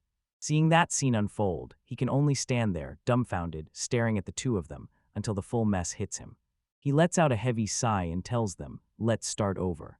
The two exchange awkward, embarrassed grins and toss out apologies. Even after the accident, they'd already hauled in tons of water, so the whole group had way more than enough to lug back. Right before they're about to leave, Mia yells for everyone to regroup and move on. Right then, they spot Ku and the others chowing down on a massive slime, and the whole crew's stunned to the core. They're overthinking every bite, wondering if it's even edible, and panicking they'll wreck their stomachs. When he realizes both of them have that mysterious eat skill, he can't help but think it could be wildly useful. He lets them press on and orders the two to keep eating, while the rest stare on, uneasy, worried, and waiting for something to go wrong. With everything finally settled, the squad bands together and charges down the labyrinth stairs, straight for the second floor. Just as they gear up to press on, Mia blurts that her magic is completely spent, then the elf cracks that she's barely got any left either. They're terrified they'll turn into a burden, so the two hesitate, then he leans in and says, "Don't worry, I've got a plan." He plans a way to unleash magic nonstop again, then hits the trigger. Right in his hand, a tiny flame snaps to life. And just like that, Mia's magic power surges back in an instant. With her eyes wide, she gasps. Her strength is back to 100%. He unveils a magic recovery potion he transmuted from labyrinth water and special moss, then one sip shoots his lost magic power straight back into him. Mia realizes this buys her more time to cast spells, and she bursts out with pride, because her big moment is finally here. With their magic power back on full blast, the crew presses deeper into the labyrinth, and the dark cave tightens like a trap, vision fading fast. They creep forward on edge when odd voices suddenly start echoing through the cavern. The crew bursts onto the labyrinth's second floor, where the air is jagged with sharp stalactites, and the ground won't let anyone walk straight. They press on with teeth clenched and eyes wide, and he snaps at Mia to stay sharp. Danger could erupt any second. But with her magic back and confidence blazing, she throws her chin up and declares, "I'm unbeatable." A colossal skeletal monster drops out of nowhere, its jaws clacking as it rockets toward its target. The whole crew reacts in a snap. He blurts out a warning as Paula darts into position to respond. Paula swings first, boom, she smashes the skeletal monster apart in one brutal hit, and it crumples immediately, with its bones scattered across the ground. After watching the foe get wiped out so easily, he calmly scoops up the materials, a skeleton dog bone and a chunk of black magic stone, then shrugs like it was never a real threat, while Mia's earlier confidence crumbles fast. More skeletal dogs sprint in, clawing their way toward the fight. But the squad wipes them out in seconds as they surge forward. After he wipes out most of them, he realizes this floor is crawling with dog-like monsters. Then the battle finally ends and Mia panics, clinging to him so tight he can barely move while the others stare on, thinking it's over. A crushing swarm of flying monsters dives down from the sky above. Trapped on every side, he snaps back to the real horror on this floor. Those skeletal dogs aren't even the main threat, because more enemies are still closing in. Spots the swarm bearing down, and he yanks out a fistful of slime materials without a second to waste, and thrusts them toward Mia, desperate for her to take them. She panics on the spot and flat out refuses. She snapped, shouting that she wanted 0 more slime. As the flying monsters swoop in, they all scramble like the sky is falling, while he shouts for her to take them and not look back. In the middle of a swarm of flying monsters, a gigantic bat drops in as the boss of the floor, and when he sees it dive toward them, his mind clicks. If they can freeze its momentum, they might flip this battle their way. The boss bat shrieks at the top of its lungs, blasting a razor-sharp signal into the air. The moment it happens, the bats erupt around them and charge in, hearing the chaos. He snaps out a warning as the monsters slam in from every side. The bats come crashing in from every side, boxing the whole group inside the cavern, and when the swarm dives at them, panic detonates, screams ripping through the dark. The bats scream out this brutal sonic shockwave, and the whole group crumples, clutching their ears, barely able to stand. These ringing bats shriek so loud they rattle your skull and scramble your thoughts, so when he realizes they'll lose if they stay in that noise, he shouts for everyone to sprint right now. As the sonic blast pounds them into submission, he jerks out the slime chunks they snagged earlier and barks for them to jam the pieces straight into their ears. Mia glares in disgust, but he snaps that they need to hurry, before that sound shatters their eardrums, so she grudgingly hesitates. They obey his commands and shove the slime chunks straight into their own ears. Soft padding smothers the noise, stealing every sharp scream the bat tries to unleash. Mia grimaces at the nasty sensation, but that brutal, painful noise vanishes just as fast. With the slime cramming their ears, the whole crew steals their nerves, even as the swarm tightens in around them. He reveals the slime pieces are actually earplugs, crafted from slime hide. Their elasticity lets them snap into the shape of your ear, sealing out those high-frequency sounds. Once the noise finally dies down, the squad readies to push ahead, sure those earplugs will shield them from the bat's brutal sonic blasts. Slime earplugs jam the sonic blasts, and the whole crew snaps back on their feet. Then he realizes the bat's edge is gone and yells for everyone to launch a full counterattack. Once the sound gets shut down, the whole fight flips their way. No sonic hits means the bat's edge vanishes fast. Their strikes and defenses crumble fast, and the group just mows them down, one after another. Then boom, the swarm gets wiped out, and the road ahead finally opens wide again. After the dust settles, he scrambles up everything the fight left behind: bat wings, bat meat, and a glowing green magic stone. Breathing hard like they'd just escaped death, the group finally catches their breath, then things start to quiet down. He points them toward the next floor, leaving the loot behind like it's nothing. He stumbles on a weird little item, marked as a suspicious stone. Curious, he considers breaking it down with analysis, while the group keeps talking. Inside the cave, they spot massive mountain-like shapes. Could those be giants or just giant stalactites? Something feels wrong, and he snaps into action, realizing this stone might matter far more than it ever seemed. After staring at those suspicious stones, he finally figures it out. It's not magic at all, just bat droppings or guano.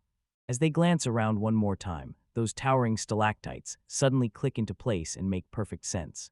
They're not some weird thing at all, it's gigantic piles of bat poop, and the whole group is stunned speechless. Spotting those towering piles of bat guano, Mia's panic detonates. She pleads to get out right now, and everyone else recoils in disgust. He flips the script on the spot, then calmly tells them, grab it all, even while they're standing there utterly confused. He starts grabbing the guano piles one after another, and the others just freeze there, staring like they can't believe their eyes. He can't believe they'd even touch something that filthy, and then he just calmly explains why: because that guano, it's got real value. He admits he still doesn't know what guano is even used for, but the moment he sees that rarity rating, its value is higher than the boss slimes keep stashed away.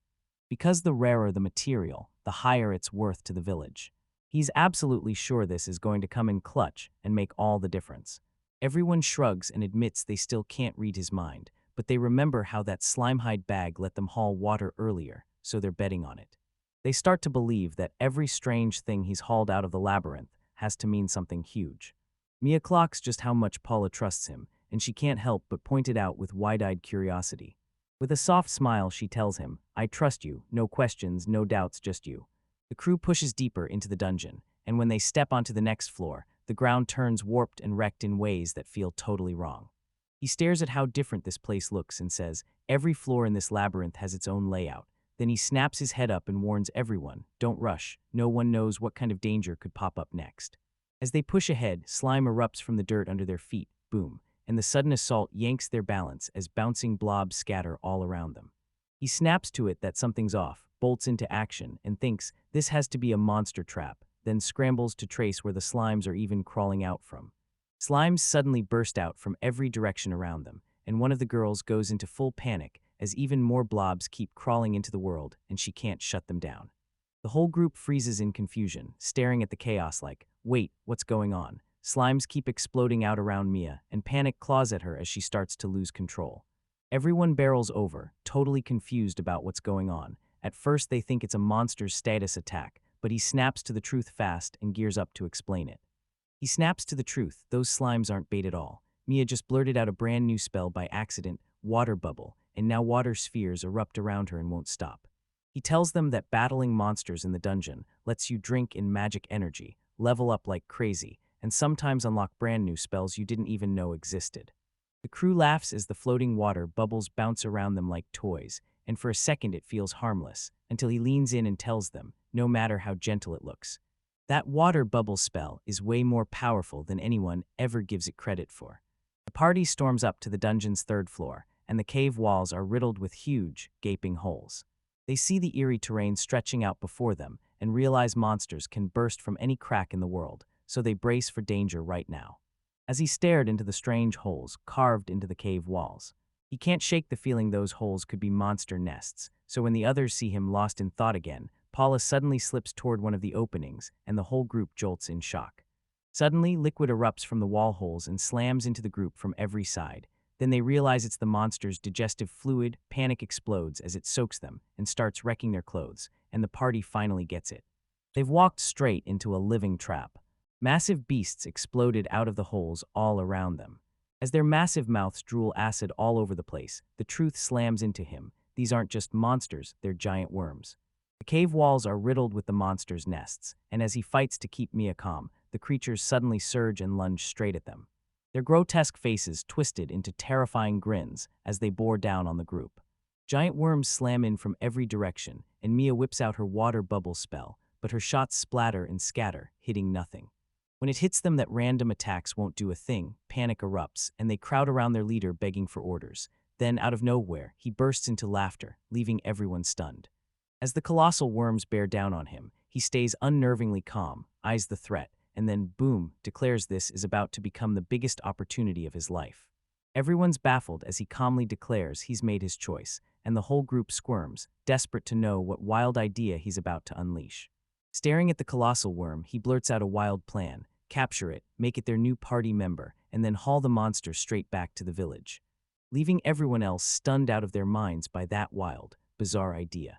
He swears the village will adore it, but Mia goes pale and slams the idea down hard. She absolutely refuses to drag that disgusting creature back.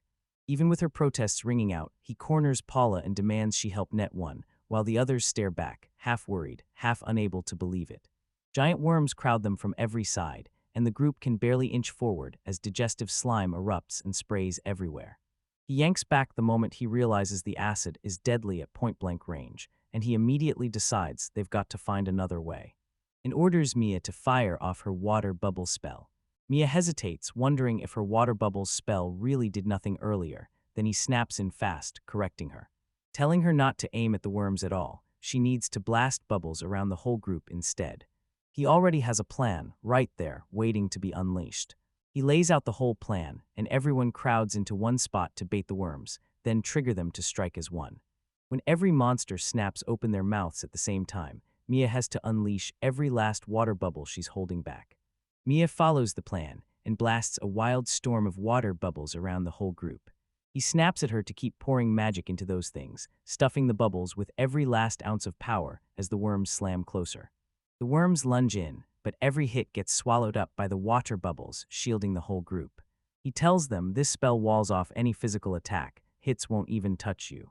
It turned into an insanely powerful shield, locking in everyone inside and guarding them like nothing could break through. Shielded by that water bubble barrier, the worms' attacks just can't get through to the group. Eventually, the creatures will finally get it, this is hopeless, and panic erupts as they scramble to retreat back to their nests, and just like that, the party gets the perfect opening to strike. As the worms backpedal toward their nests, he fires off the signal. Then the whole crew surges forward as one, ripping into the monsters with a perfectly timed counterattack while they're still wide open. After the dust settled, they finally clocked the truth. The giant worm they just beat wasn't a random monster at all, it was the floor's boss. Breathing in relief that they made it out alive, Mia's eyes light up. She can't stop gushing about the power she just unlocked, swearing this overwhelming strength will be the shield that saves the village. Meanwhile, he snaps the truth at them. Don't forget, they've still got to tame the monster. After Paula tames that giant worm, she steps right in and confidently presents it to the whole group. And even slaps a name on it, Meccan. When it's calm, she thinks it's adorable, but the others can't get past how foul and terrifying it looks up close. Paula grins as she gently takes control of the freshly tamed worm, treating Meccan like a real pet while the rest of them stare, totally on edge. While the dust settles, he scoops up the fallen loot, snagging a yellow magic stone chunk and a pile of giant worm meat, then wisely decides not to grill Paula about her weirdly intense excitement. The party barrels into the dungeon's fourth floor and boom, lands in a wild, lush jungle world, packed with towering giant plants and choking green vines, and they can't help staring in shock as they push deeper. Tiny winged creatures swoop in and flutter around the squad, and right away everyone realizes these are harmless fairies. He leans in and tells everyone, relax, there's probably no reason to fight them. Before long, the group discovers the twist. Fairies aren't delicate little sprites at all. They're friendly monsters, full of curiosity, and way too social for their own good. They swarm the party like they own the night, laughing, flirting, and playfully interacting with everyone instead of going for a fight, until the whole crowd finally exhales and the fairies' joyful antics turn it into a calm, peaceful moment. One of the fairies actually gets tamed and becomes a buddy, and everyone can't get enough of watching the whole crew bond with the little creatures. Mia beams and says she could wish every dungeon floor felt this calm. Then, right when peace settles in, powerful fairy monsters suddenly crash the moment with terrifying speed. Spotting that the boss fight is coming no matter what, he rallies his crew, and then the fierce fairies descend and attack. After they wipe out the fairy enemies, the whole crew crowds together and grabs every last piece of loot. Clutching magic stones and fairy scales, they even got slammed by a caterpillar threat, yet Mia still had to swallow her pride and apologize to the little fairies they'd just fought. The whole party snaps back into focus, because their true target is right there, waiting just around the corner. The party pushes deeper into the dungeon, marching through a cavern drenched in glowing crystals and eerie strange plants, now right alongside their brand new companions. They spotted something ahead out of nowhere, and both froze in shock. The moment hits, and the whole group is suddenly dumped into this massive open wilderness, making everyone wonder, did they somehow slip out of the dungeon without anyone noticing? He blurts out that they're still trapped in the labyrinth, and this floor is the big one, home to the key that could save everyone, the last shred of hope. To wrest control back and rewrite the fate of the world. He stood on the cliff's edge, staring out at the endless expanse below. He tells them this place is going to be our lifeline, our vital base to shield everyone from the disaster that's coming. While everyone else stares in total confusion, he jabs a finger at the horizon and tells them, look ahead, right now. He gestures at the huge lands sprawled in front of them, thick forests, wild nature everywhere, and bright sunlight blazing down from above.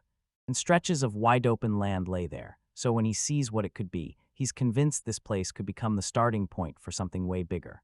Dreaming of what's next, he paints a vision of fields, workshops, and homes stretching across the land, then promises a new settlement where everyone can finally live in peace and make whatever they need. He stood before that endless stretch of land, threw his arms wide, and swore he'd carve out a brand new village there. He ditched his companions with their jaws on the floor, because that bold plan was pure chaos. When they cornered him and grilled him about building a hidden underground village, he confidently lays it out, with the labyrinth's power and 3 years to stop the surface from getting wiped out, we can make it. They can totally pull it off. As soon as they realize what he truly wants, the whole crew crowds in beside him while he stares ahead, ready for whatever's coming. He swears that once the moment hits and they roll back to the capital, everything will be in place and ready to go. As they push through the labyrinth, the group traded whispers about his wild, ambitious plan to build an entire village. At first they're shocked, but once they realize it's him, they can't ignore it. He might actually pull it off. Paula suddenly bursts into this weird, over-the-top cheer, and the second everyone clocks it, they realize something's seriously off. She insists nothing strange is happening, but then bam, she's suddenly crushed by overwhelming emotion. Paul watches in awe as she kneels before him and calls him "my lord," saying his grand vision shook her to the core. From this day on, she decides to give him her full devotion, then starts treating him with even more respect, and it leaves him completely stunned by how fast her attitude flips. But he snaps, "Stop saying that, this is too much," and the moment he says it, her face falls. She asks straight up if it's not allowed, then she hesitates just for a moment. With a little embarrassment, he finally admits he actually liked the way she used to call him way more. Paula beams and jumps right back into her usual way of speaking, calling him "my dear," and it suddenly feels way more natural to him. The others tease him, saying it's partly his fault, but Paula stays cool and admits she just got swept up for a second. After Paula's fiery speech about her grand dream, the others couldn't stop teasing her. Her devotion just skyrocketed. While they joke about it like it's no big deal, Paula's face twists with confusion at all this talk of devotion. And then he blurts out that, honestly, he still can't figure her out at all, as the debate keeps rolling. She flashes a quiet smile, then leans in and tells him, straight to his heart, that the road he's chasing has always been his. With that sweet, soft remark, the crew braces themselves and charges deeper, pushing onward through the maze like they mean to break free. As they step out, they finally realize night has already swallowed the area. Somehow they didn't even notice it happening. Gazing up at the cracked moon hanging in the pitch-black sky, he murmurs almost under his breath that somehow nothing has changed at all. Deep in the pitch-black forest, he tiptoes ahead, and worry gnaws at him over the family he left behind in the royal capital. And then the whole night crew swept the streets, hunting for him while his mind kept drifting somewhere else. He suddenly spots suspicious figures lurking in the bushes nearby. Suddenly, armed men exploded from hiding and sprinted straight at the group. The second they realize they've been spotted, the pursuers surge in to grab them, so the whole group has to strike back right away as the ambush explodes into motion. As the attackers surge in, Paula steps up and blasts them with a furious burst of magic, knocking the men back in retreat. Her sudden counterattack exploded outward, scattering the pursuers and slamming their charge to a stop. Paula coldly snaps at the attackers, "Stop moving unless you want to die." One of the men gets snatched up by the giant worm, and the rest lose it, panicking, while her sudden, ruthless bite of a voice whips through the group and even leaves them doubting it's really her. More attackers crash in, clutching farming tools and weapons, and when the dust clears, you realize these assailants are just ordinary villagers. The second the group locks eyes on the pursuers' faces, shock hits hard. These aren't soldiers at all, they're just regular folks from the nearby village. Stunned by what he's seeing, he can't shake the feeling that the villagers have misunderstood him somehow. Meanwhile, Paula stays ice calm, weighing every move, and even suggests hauling them in to make them talk. While the others scramble to stop her before it all spirals out of control, Paula snaps coldly at the captured villagers.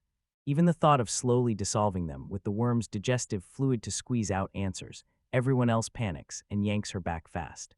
He reminds her these faces belong to her village, and she freezes. Shock hits hard when it finally clicks. She knows exactly who they are. Paula snaps to her mistake, crumples to the ground, and bows so deeply it looks like she's begging for forgiveness. Swamped by guilt, tears pouring down her face, she begs to be punished for what she did, while the villagers rush in, trying to soothe her and swear it was their fault too.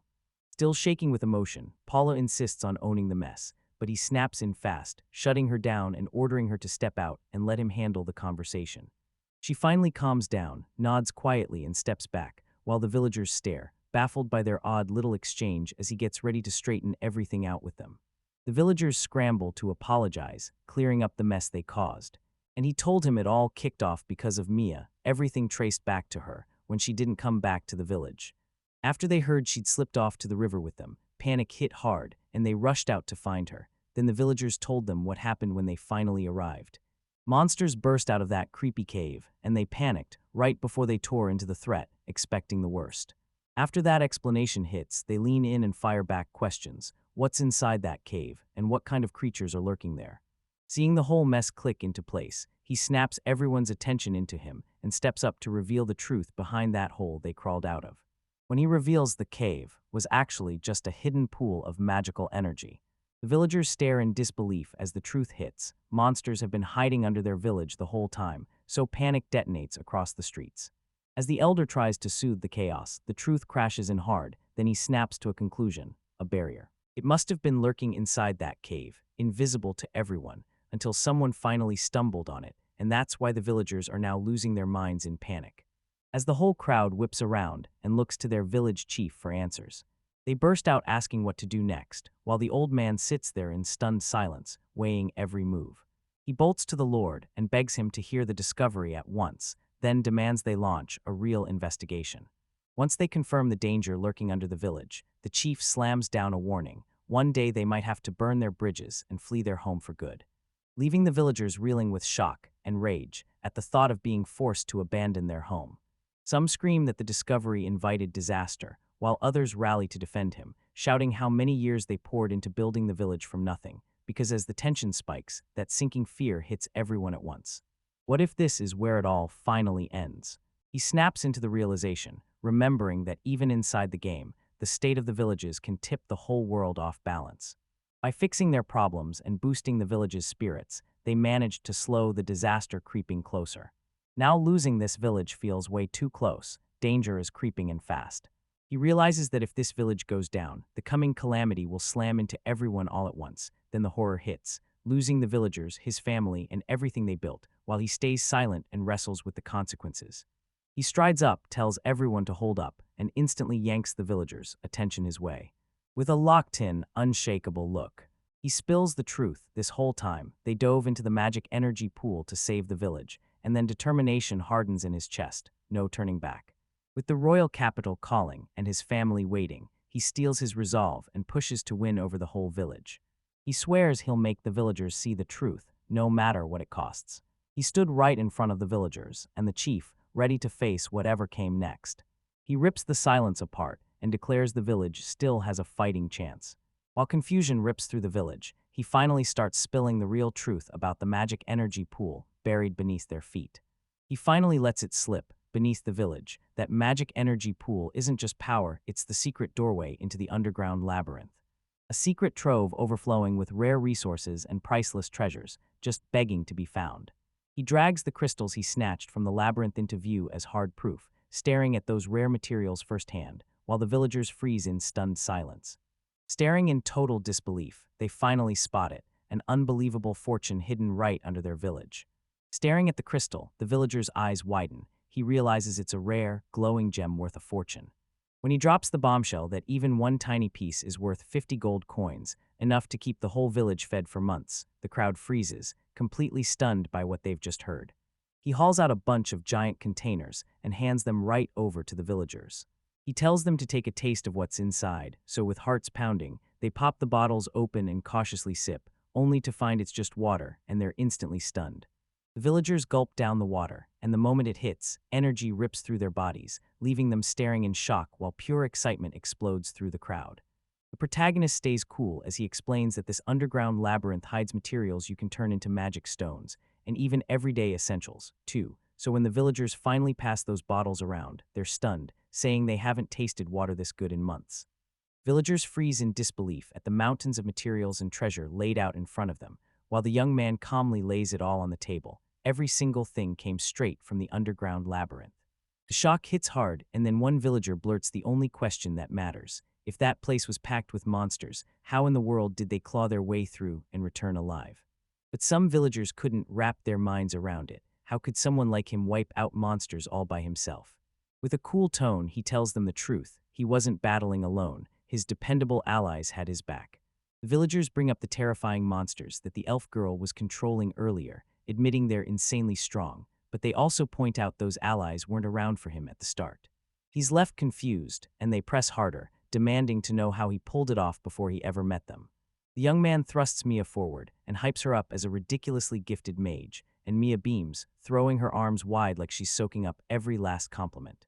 The villagers quickly remember that Mia can barely pull off even a simple spell like lighting a fire, and then some of them start laughing at her. Heat of embarrassment and irritation surges through Mia as she clenches her fists, but the teasing only keeps rolling. Mia juts out her cheeks, clearly annoyed, as the young man admits the joke went way too far.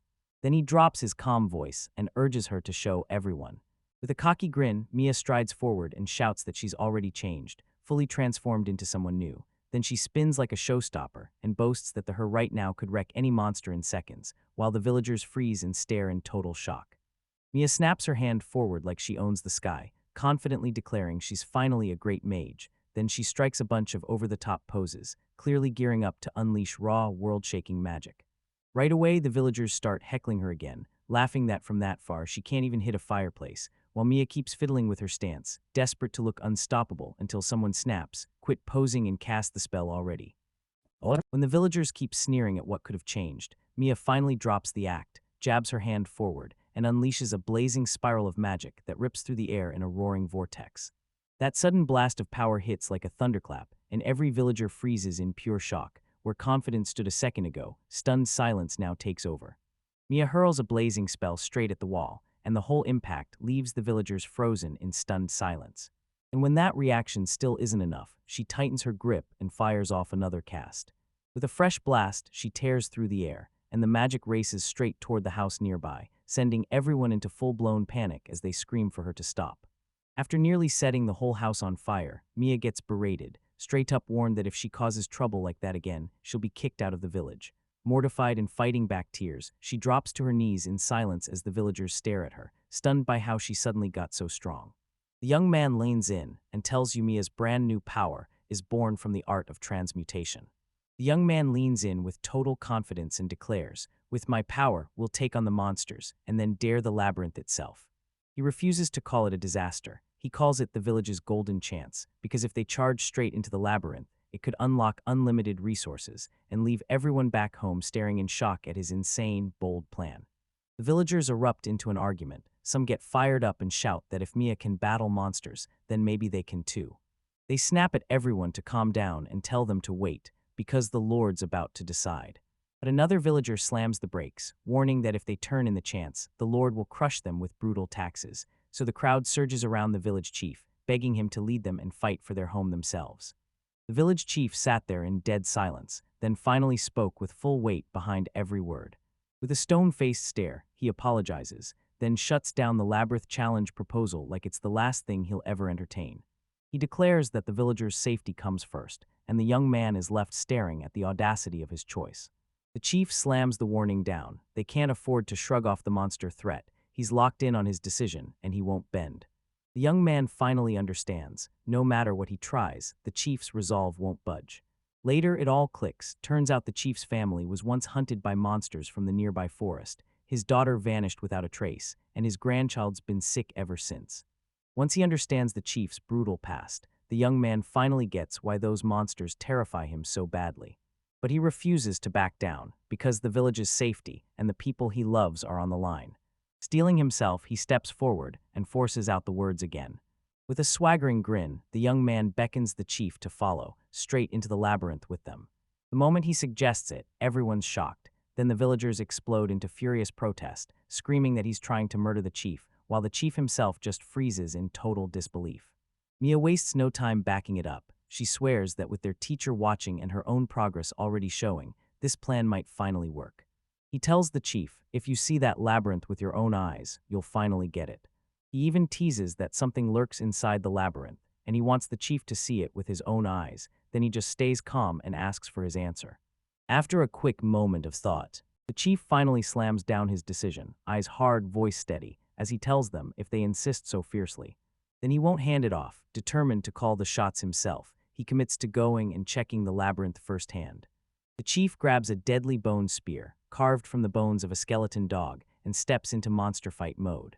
Spear in hand, the man stares in shock, because he's about to step into the fight too. Then the young guy grins and tells him the weapon fits him perfectly, and right as that hits, the merchant uncle shows up as well. Grinning like it was nothing, even as they questioned why he'd shown up. He straight up admits the glowing stone hooked his attention from the moment he saw it, like it was calling his name. In the end, he admits he couldn't resist a second longer, and decided to follow the chief right into the labyrinth. The moment the crew steps into the labyrinth, slimes burst out of nowhere and swarm them instantly. Then every monster locks in around the area like the fight's officially started. Paula spots the danger and yells, and the chief's body goes rigid, because the threat has already slammed right into their lap. Paula goes first, snaps off a lightning-fast strike that slices through the slimes and sends them skittering across the ground. That sudden burst of power jolts the monsters back and rips a way forward through the chaos, so the young man grabs the moment and shouts to the chief, pushing him to strike next. The chief barrels forward and drives the bone spear straight into the slime, blasting it apart in one brutal strike. The monster drops dead on the spot, and from behind, the young man blurts out praise, shocked by how deadly precise the chief's spear work really is. The chief gapes at the defeated slimes, stunned they crumpled that fast, while the others shrug and say slimes are basically child's play for them now. The young man leans in and tells him the truth. Everyone is way stronger than they were back then. With his stronger allies backing him up, even rookies can swing into fights without getting crushed, and that's the exact lesson he's praying will convince the chief that monsters really can be beaten. As they push deeper into the labyrinth, monsters keep springing back like nothing happened, and the young man snaps that they respawn after a while, which is why the horror keeps finding them. Once they're all set, he leans in and practically shouts for everyone to keep charging ahead. They team up and shove through the monsters, slamming themselves in front to keep the path blocked. Then they drive even deeper into the labyrinth. They push through and finally clear the second floor too. At first it fights them hard, but once they lock in, they steamroll it and move on. That merchant uncle chuckles with pride and goes, "Once you get the hang of it, beating monsters is weirdly simple, especially when you're stacking all the materials and magic stones you pick up on the way." After they spot the rewards hiding in the labyrinth, the merchant starts practically shaking with excitement, begging the chief not to walk away from such a money-making goldmine, yet the chief still hesitates, stuck in heavy, hard thoughts. The young man turns to him, calm as ice, and he turns to ask what the labyrinth feels like to him right now. When they press the chief for his thoughts, he goes quiet and starts replaying everything he's witnessed inside the labyrinth. After a beat of thinking, he finally admits it. Truth is, the monster threat wasn't nearly as terrifying as he'd been scared it would be. When the merchant hears that, he perks right up. He can feel it, like the chief might finally be ready to change his mind. The chief admits those rare resources are tempting, but he won't let the village stumble into a nest of unknown monsters unprepared. Even while putting everyone's safety first, he still can't stop himself from choosing caution. With a calm nod, he asks the chief to show him one special place first, before he makes his final call. He herds them deeper, until they burst into a massive underground arena hidden miles beneath the ground. The chief and the merchants gawk in shock, stunned that something like this could even exist underground, and then he just grins calmly. He leans in and tells them the truth. This secret spot isn't owned by anyone, it's land that's totally free. When the chief hears that the place is free land, his eyes go wide with pure shock. The young man leans in and tells him, "Judge this place with your own eyes, and imagine what it could turn into." The chief drops to his knees and scoops up a handful of soil, staring at the ground in tense silence as thoughts race through his head. The chief kneels down, digs in, and finds the soil is crazily fertile. The texture hits the sweet spot, never too heavy, never too light, and it drinks up water fast so crops can thrive. Sensing the chief's curiosity, the young man stays cool and politely asks if he'll hear out the plan burning in his mind. The young man lays out his plan to uproot the whole village and move it here, and the chief and merchant are left staring, absolutely stunned, like they can barely believe what they're hearing. He explains that this giant underground world doesn't just hold homes, it can swallow workshops and even stretch out fields to grow crops too. Then he leans in and whispers that this might be the exact outcome the chief has been chasing all along. The young man keeps talking, saying they could even set up an herb garden right down here in this underground world. Hearing that, the chief finally gets it. The place's real value hits him like a punch. He scans the endless expanse and realizes this isn't just land, it's a whole mountain of treasure waiting to be claimed. The chief herded the villagers together and laid out a serious message that left no room for jokes. He tells you that the day before, he himself checked every inch of the labyrinths inside with Nino. After witnessing it all firsthand, he snaps to a new decision and can't wait to tell everyone. At last, the chief spills his final decision. He declares he won't report the labyrinth to the Lord. Even with monster danger still lurking, he admits the labyrinth's rewards and chances are too massive to ignore, and as his words hit, the villagers freeze, suddenly realizing what their future might be. The chief steps up and declares that the village is betting its future on Nino's lead. No hesitation, just growth. The villagers burst into cheers, finally breathing easy because they're not about to lose their home. So after that decision, a whole wave of people swore they'd fight with their own hands and guard the village themselves. The villagers throw their hands up in pure joy, clinking cups filled with labyrinth water and roaring like they own the place. So sure they can come back anytime to grab more supplies, they start gearing up to charge those monsters again. As the chief clocks their blazing momentum, he watches in quiet awe while the whole village surges back with raw, renewed determination. The chief leans in and whispers to Nino that this is the first time he's ever seen the villagers this alive. With a warm, gentle smile, he tells Nino to keep taking care of the village. Nino steps up, shoulders the responsibility, and makes a promise like it's carved in stone. The chief fires up a speech about the village's future and makes it brutally clear they've got to lock in the money, no excuses. He races to make medicine and keep the food supply steady, but snaps that leaning on labyrinth water alone won't come close to feeding everyone every single day. Nino shoots back with total confidence. She's got the water source already taken care of. He tells them it's hidden somewhere inside the village's 5 square boundaries. Then, before he can finish, a villager bursts in like a firecracker, screaming that something's terribly wrong. The ground suddenly blows open, and a massive torrent of water rockets straight up into the sky, leaving the villagers frozen in stunned silence, while Mia watches on with a confident, knowing smile. Paula finally spills where the water comes from Meccan. The giant worm she commands keeps burrowing nonstop deep underground, hauling water up to the surface, and the chief and villagers just stare in stunned disbelief at the miracle they never saw coming. A colossal worm explodes out of the ground, smashing an underground water vein and blasting water everywhere like a geyser. Paula flashes a calm smile and tells him, "Don't think that's the only twist I've got." Slimes start popping up around the water the moment it blasts out. The slimes swarm in and scrub the muddy flow in seconds, and when the dust settles, clear water gleams in everyone's faces, while the villagers stare in stunned disbelief. Nino spots it, then calmly explains, "With this, we can finally dig a real well for the whole village."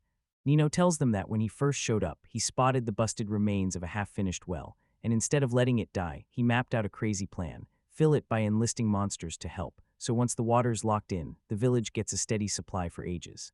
The chief can only gape, stunned by the sheer genius of the solution. When Nino and the others finally hit that tunnel-packed level, he snapped. This worm could burrow places humans never could, and that's where his plan lit up in his head. Staring at the truth, Mia blurted out she was embarrassed, saying the worm did it for the village even if she used to think it was gross. Mia snaps that the worm's face is still way too unbearable for her to deal with. Soon after, another villager rushes in to say the well's almost done, and the monsters will take care of the rest. When Nino finally comes back, everyone greets him with open arms. Nino spots someone cooking, blurts out that it's the perfect moment to try something new, and asks if he can borrow the kitchen. He decides to whip up something special for the whole village, then Nino spills the secret ingredient. A giant worm's meat, creepy as it looks. He leans in and tells you it's surprisingly versatile and actually tastes amazing. While everyone stares in disbelief, he shrugs it off and starts carving and prepping the meat, barking, "Just watch." 2 little helpers sprint in to help, and Nino lets them roll the ready meat for the next step. Then he hurls it into the pan to sizzle, and Nino steps in, wraps up the cooking, and proudly hands over the finished dish. Worm meat hamburger steak hits the table, and the villagers just stare, wide-eyed, curious as hell at this bizarre new meal. Nino pushes them to go for it, even though nobody knows what's coming. Then the fresh, hot worm meat hamburger hits the table. The kids take their first bites, and boom, their faces light up with pure, instant joy. And when they see that reaction, the others creep in and try it too. Sure, they're doubtful at first, but one bite hits, the flavor slaps harder than expected, and now they're staring in total amazement. Right as everyone digs into the meal, Paula suddenly steps up and whispers a call out. Her shocking tone instantly snaps every head toward her. Paula follows the smell right to the source, then leans in and asks for a taste. With a sweet, innocent look on her face, she can't help but wonder if anyone's even letting her have it. Her request shuts everyone up for a split second. She takes one bite and devours it with pure, hungry excitement. Her eyes go wide with shock as she chews. Still silent, she keeps chewing with pure joy, savoring every single bite, while the others just stare, waiting for her reaction. One taste hits and she's instantly wrecked by emotion. Then when someone asks if it was bad, she's crying as she blurts out, "No way, it was unbelievably delicious." Spurred by that mind-blowing flavor, she blurts out that it's the greatest thing she's ever tasted. leaving everyone else staring, completely blown away.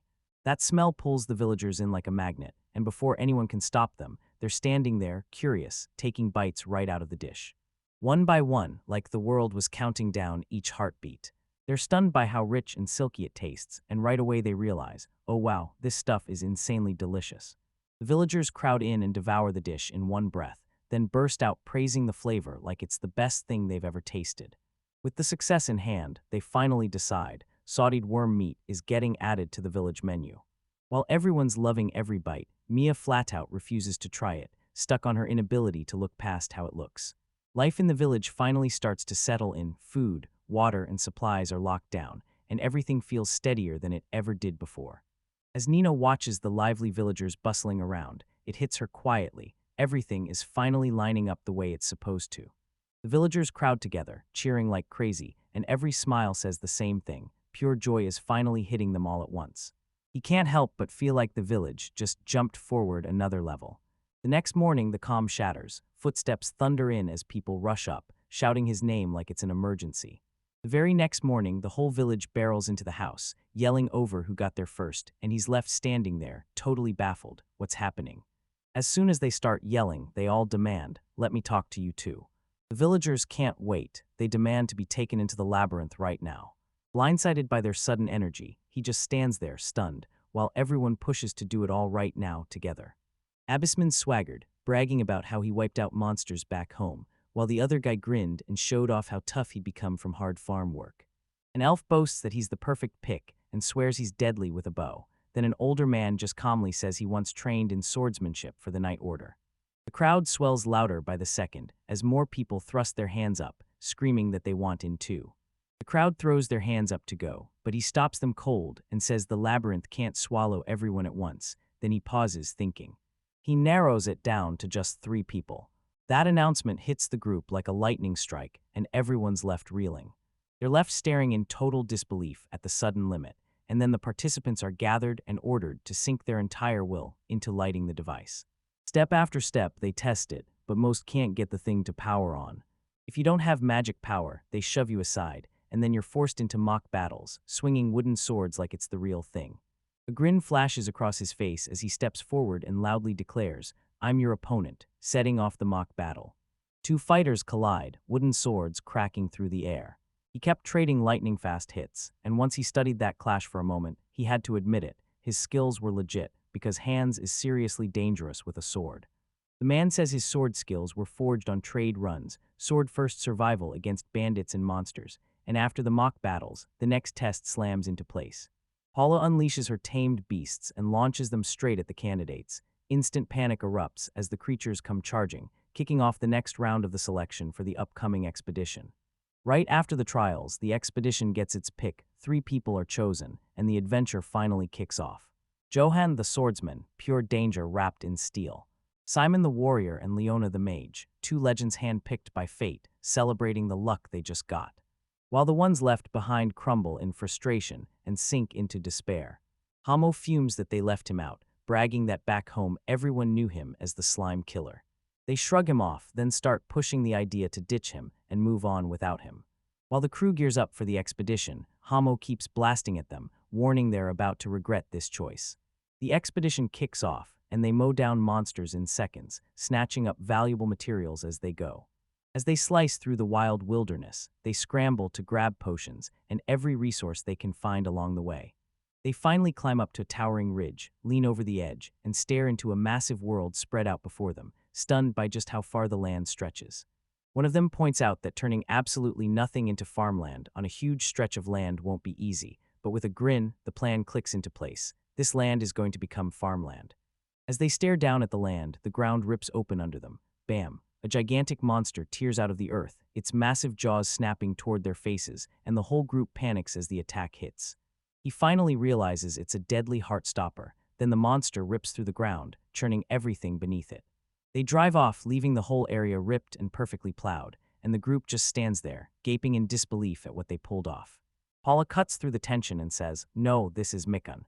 Then she grins and reveals her newest tamed buddy, Mizu-san. Paula yells at everyone, "Don't you dare mix up my beasts." With the field already carved and ready, the next move kicks in. He strides out, hands everyone bags, and commands them to bury what's inside evenly across the whole land. When they ask what these things are, he leans in and says they're special transmuted items. As they scatter the items across the field, Mia grabs one and studies it so closely her instincts start screaming because the smell is off. It feels weirdly familiar, and dread crawls up her spine. Then he just grins and says her instincts are razor sharp, like they've never dulled. Mia suddenly snaps to the truth and bursts out that the stuff is transmuted from bat guano. He explains he made it by mixing bat guano stone with composted lime, and it turned into a fertilizer so potent it hit like a punch. So after he tested it, he instantly realized it was the same kind of helpful thing he'd seen before. After they finish spreading the fertilizer across the whole field, he steps up, snaps out the final instruction, and orders them to watch every move, close. At last, the final move is unveiled: plant the labyrinth garlic, and somehow this tough crop thrives inside the maze, shrugs off drought, and keeps fresh for ages. Once they finally understand the choice, the whole group nods in unison. This pick fits the sprawling land perfectly. Even so, growing a field that big is going to be a brutal challenge. The plan is locked in. More villagers are brought in bit by bit to help tame and build up the land. The whole crew nods with total confidence, then jumps straight into the fields together, hands in, work rolling, no hesitation. A few weeks later, that once empty stretch explodes with life as people keep planting, tending, and carving a future out of the fields. After weeks of nonstop toil, the planted ground finally erupts into neat, thriving rows of crops. The crew crowds together to stare at the fields, and they're stunned to find that dead, barren land has already burst into a real, thriving farm. The crops shot up way past everyone's wildest expectations. Thick vines spread across the field, and the whole group just stares, because the plants shot up so fast they swallowed the land overnight. Turns out the secret is fertilizer brewed from bat guano stone, and it hits harder than any ordinary dungeon material. They finally clock it. The transmutation process supercharges plant growth like crazy, and that's exactly why those crops exploded across the field so fast. Seeing what it can do, the group erupts in excitement, swearing that with this power, they could churn out way more than anyone ever thought possible across this land. With their success exploding overnight, the group starts brainstorming like crazy. Some want to grow wheat and stretch the fields even wider, others push for raising livestock, and a few demand they hunt down a water source so they can build irrigation, while the plans for that land snowball fast. The whole group starts buzzing with wild excitement about what's coming next. Once the land finally started to take shape, the underground labyrinth's real construction kicked off in earnest. With every smooth step forward, confidence keeps skyrocketing that the labyrinth's bigger plan will finally become real soon. An ominous pressure crashes in as a colossal skeletal beast drops from above, and the moment it's sensed, everyone knows this is going from bad to deadly. The whole crew stares out in pure confusion as the monster closes in. Those massive claws slam into the earth, and everyone behind them erupts with frantic alarms. A massive swarm of giant birds suddenly barrels across the land, smashing the ground as smaller creatures scatter in every direction. When the monster surges toward them, the group freezes in shock, because they've just realized they're the assault birds, a brutal species that unleashes violent attacks. The assault birds streak straight at the group, slamming into their plans and forcing everyone to brace for a brutal fight.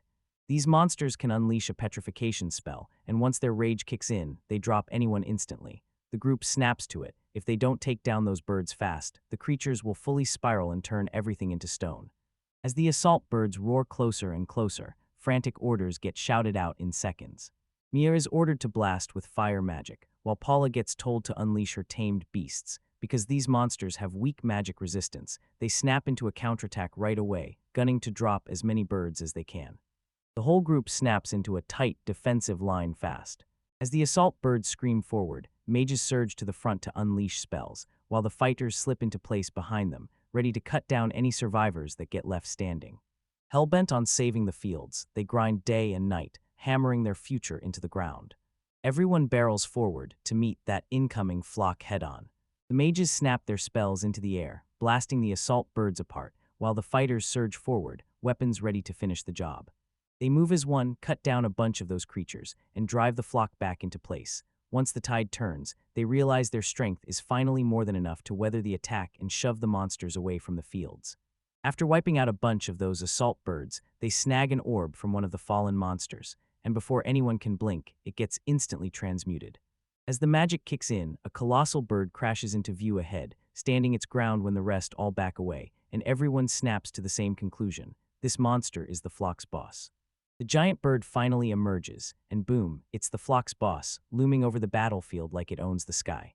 The crew freezes, unsure they can possibly bring down something that huge. As it locks onto them, its eyes flash red, like it's slipping into a deadly mode right this second. The boss bird's eyes flare red, and a warning snaps out. Don't look at it, or its petrifying power will fire off. Panic erupts as it barrels closer, and just as it's about to line up a transmutation strike, doubt hits hard. Should it swing the staff, or go with a different move?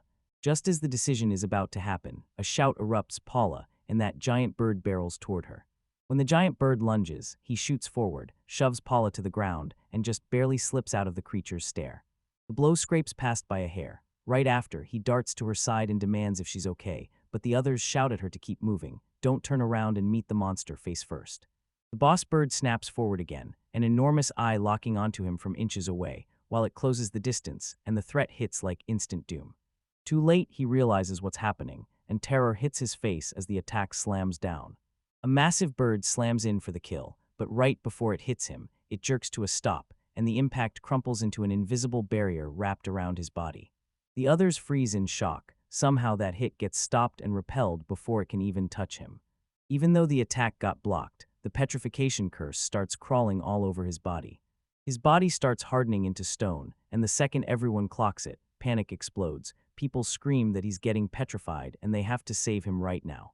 Right when he's about to swing his sword at the bird, the others yell for him to stop. Then Hans bursts in, slams his blade into the spreading stone that crawls over his body, trying to snap the petrification, but it does nothing, and the curse keeps tightening its grip, spreading faster and getting worse.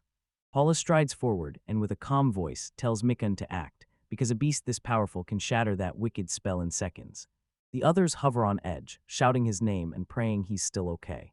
The boss bird locks you in with that petrifying stare again, and the curse races across the whole battlefield. A villager gets hit, bam, stone crawls over him, and panic detonates across the town. The curse races outward, and Simon and Hamo get snared too, their bodies locking up inch by inch. Then they realize it's spreading to more and more people, and the group spirals into full-on desperation as everything goes from bad to catastrophic fast. Even as the petrification kept creeping, the answer finally surfaced, an elixir made from the boss bird's eye, and if you drank it, it would snap the stone curse back to normal. The bottle lies on the ground, and someone bolts to grab it, right as they explain that this potion was meant for the villagers to drink first, so they wouldn't turn to stone. Just as they're about to reach the elixir, the giant bird flaps back into motion and slams down to block the entire path. Shock rips through the group when they realize that potion might be gone for good. Without the antidote, the petrification won't stop. It'll spread like a curse, and soon the rest of the villagers will be frozen into stone too. Panic hits hard when they realize they might not reach him in time. Mia's trapped between fear and fury. She barrels forward, hurling her magic shot after wild shot at the monster, screaming that she will not turn to stone. Her reckless strike explodes across the battlefield, and the others yell at her to stop, but with her eyes shut tight from panic, her shots go haywire, and they rush in to warn her she can't keep fighting like this against the assault bird. The petrification surges through him at lightning speed, freezing more and more of his body into stone while he thrashes, unable to move. Right as he realizes the curse is almost done, despair crashes in right when it finally looked like everything was going to work out. Everything falls apart, and he can only stand frozen while the threat barrels in, out of his control. Petrification finally hits him full force. His body crumples to the ground, barely able to twitch. Paula barrels toward him in pure shock, shouting for him to hold on, panicking as the truth finally hits, and then petrification crawls up his body, splintering across his skin while he gasps, struggling to breathe. Seeing the curse surge ahead at lightning speed, he manages a weak reach for help, shouting Paul's name, because he's convinced it'll all be over soon, and that if nothing stops it fast enough, he'll die before a single thing can save him. As the petrification crawls up his body, he can barely force words out, so when he's about to turn fully to stone, he begs Paula to take the reins for him. He grabs her attention and pushes her to take down the giant bird first, because if they shatter the beast, it could shatter the petrification spell trapping everyone. Believing only in her, he whispers to Paula that he's putting everything on her and begs her to forget about him for now. Paula hesitates while the fight rages all around her, and that giant bird keeps snarling as the others strain to pin it down. Seeing him crumpled on the ground, she instantly gets it and knows exactly what she has to do next. As petrification crawls across his face, he spits out one more urgent demand for her to hurry, desperate, breathless, right as the countdown hits. Paula calmly shuts him down firm, no matter how hard he demands she obey. Then his face cracks as the realization hits. She's disobeying him for the first time. Paula had always obeyed him without a single doubt, but this time she snaps, firmly refusing to follow his order. She vows with her whole heart that she'll never, ever leave him behind. Determined, she swears she'll save him and tells him to wait. Then, even with his confusion ringing in her ears, she dashes off to carry out her own plan, no matter that it clashes with what he wanted. As the petrification claws its way farther, his mind starts slipping, his vision fuzzes out, and through the fading dark he sees Paula sprint away as everything around him turns dim. Paula freezes from a distance, shaking as she clamps her mouth shut, completely crushed by what's unfolding. Then he strains to stay conscious and weakly calls her name, trying to figure out what she's about to do. Seeing him almost completely turned to stone, Paula dashes back and slams her lips onto his, pouring out desperate hope to snap him out of it. With tears streaming down her face, she begs him to come back to his real self. As she clutches him tight, memories from more than a decade ago crash back in, making it clear this bond runs deeper than either of them ever admitted. More than 10 years before, Paula's stunning beauty lit up the eyes of several nobles. One man blurted that she had to be hauled to his territory and married off to his son, the kid destined to become the future lord of the Belden domain. The room explodes into a heated argument. Everyone shoves forward, protests, and scrambles for the claim, until a guard rushes in, shouting that things are turning dangerously out of control. Then it's revealed Paula has a demonic charm, a rare power that hits the opposite sex like a tidal wave of uncontrollable affection. And sure, the demon race is known for blessing people with darkness, but Paula's charm is on a whole other level, so intense it rips through demonkind itself and sparks conflict where there shouldn't be any. Paula's irresistible charm starts a full-blown chain reaction of chaos across the empire. Rival factions slam into each other as ruthless powers battle for control of the young demon girl, and when the fighting spirals out of control, people start pointing at her like she's the spark behind all the chaos. He's spitting hate, calling her a devil, and swearing she'll drag ruin across their once peaceful empire. To stop the chaos her charm unleashes, they shove Paula into a locked, hidden cage, out of sight from the public. They call her too dangerous to breathe in front of anyone else, so they confine her even as she screams. And inside the proud Alvarez family of the empire, her whole life turns into something forbidden, sealed away from the outside world forever.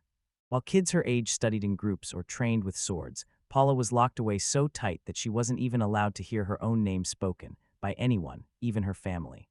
Cut off from everyone, left alone in the silence. She spent those brutal years, locked away alone, in a tiny room inside the mansion.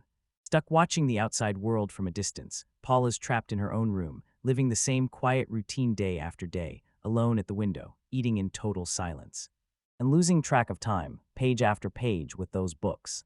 So she devours those hero stories and starts wishing hard that the kind of amazing man from the tales could be real for someone like her, but deep down, she knows it might just stay a dream. One day a stranger shows up at her door. She swings it open, steps back, and her heart drops because she instantly recognizes him as her uncle. He talks to her softly, then when he brings up the idea of going outside the estate, her eyes blow wide, because leaving has always been a strict no. Her uncle leans in and says, "Years have gone by, your powers should have settled down by now." With a grin, he insists everything will be fine, then vows he'll take the hit for every consequence. Even with her fears screaming about their father's reaction, he steadies her, then pushes Paula to step out of the estate and forge her own future with her own 2 feet. With her uncle's push behind her, Paula slips out of the estate in secret and storms onto her own path. Cloaked and alone, she rides far beyond home, heart racing as she has no clue what's waiting in the dark ahead. After finally stepping into the outside world, she can't stop asking herself what she's supposed to do with her life now, because she has nowhere else to go. Paula keeps wandering with no destination when a young man suddenly shouts her name, so loud it freezes her mid-step, leaving her staring in shock, thinking, how does he even know me? Then he smiles softly and reaches toward her, saying it again like they've met before. He tells her it's been forever since anyone actually noticed her, or said they needed her, and those words hit Paula like lightning, because he's the first person in years who finally sees her and treats her like she matters. Choked with feeling, she admits in a soft voice that she needs him just as badly as he needs her. Paula clings to him with all her strength as the stone curse crawls up his body, and tears streak down her face while she pleads for him to come back to who he was. And keeps steering her forward, step by step. Paula realizes that just a little bit of the petrification reversal potion is still left, but if she carries it in her hands, it'll spill everywhere. To save the last of it, she shoved the remaining potion into her mouth, bolted back to him, and swore not to waste a single drop. With the last drops of the potion she'd fought to keep, Paula yanks the petrification back just before it seals forever, stone cracking as she saves him in the nick of time, and he gasps back to normal, calling her name. Hit with pure relief, like the weight finally vanished from his chest, Paul bursts into tears, thanking the heavens over and over for saving his life.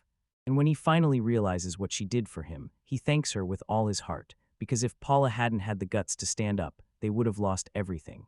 Realizing he's got something worth fighting for, determination slams back into his chest, and he refuses to fold. He shouts for Paula and demands her help, and together they gear up to take on that monstrous assault bird, ready to tear it down side by side.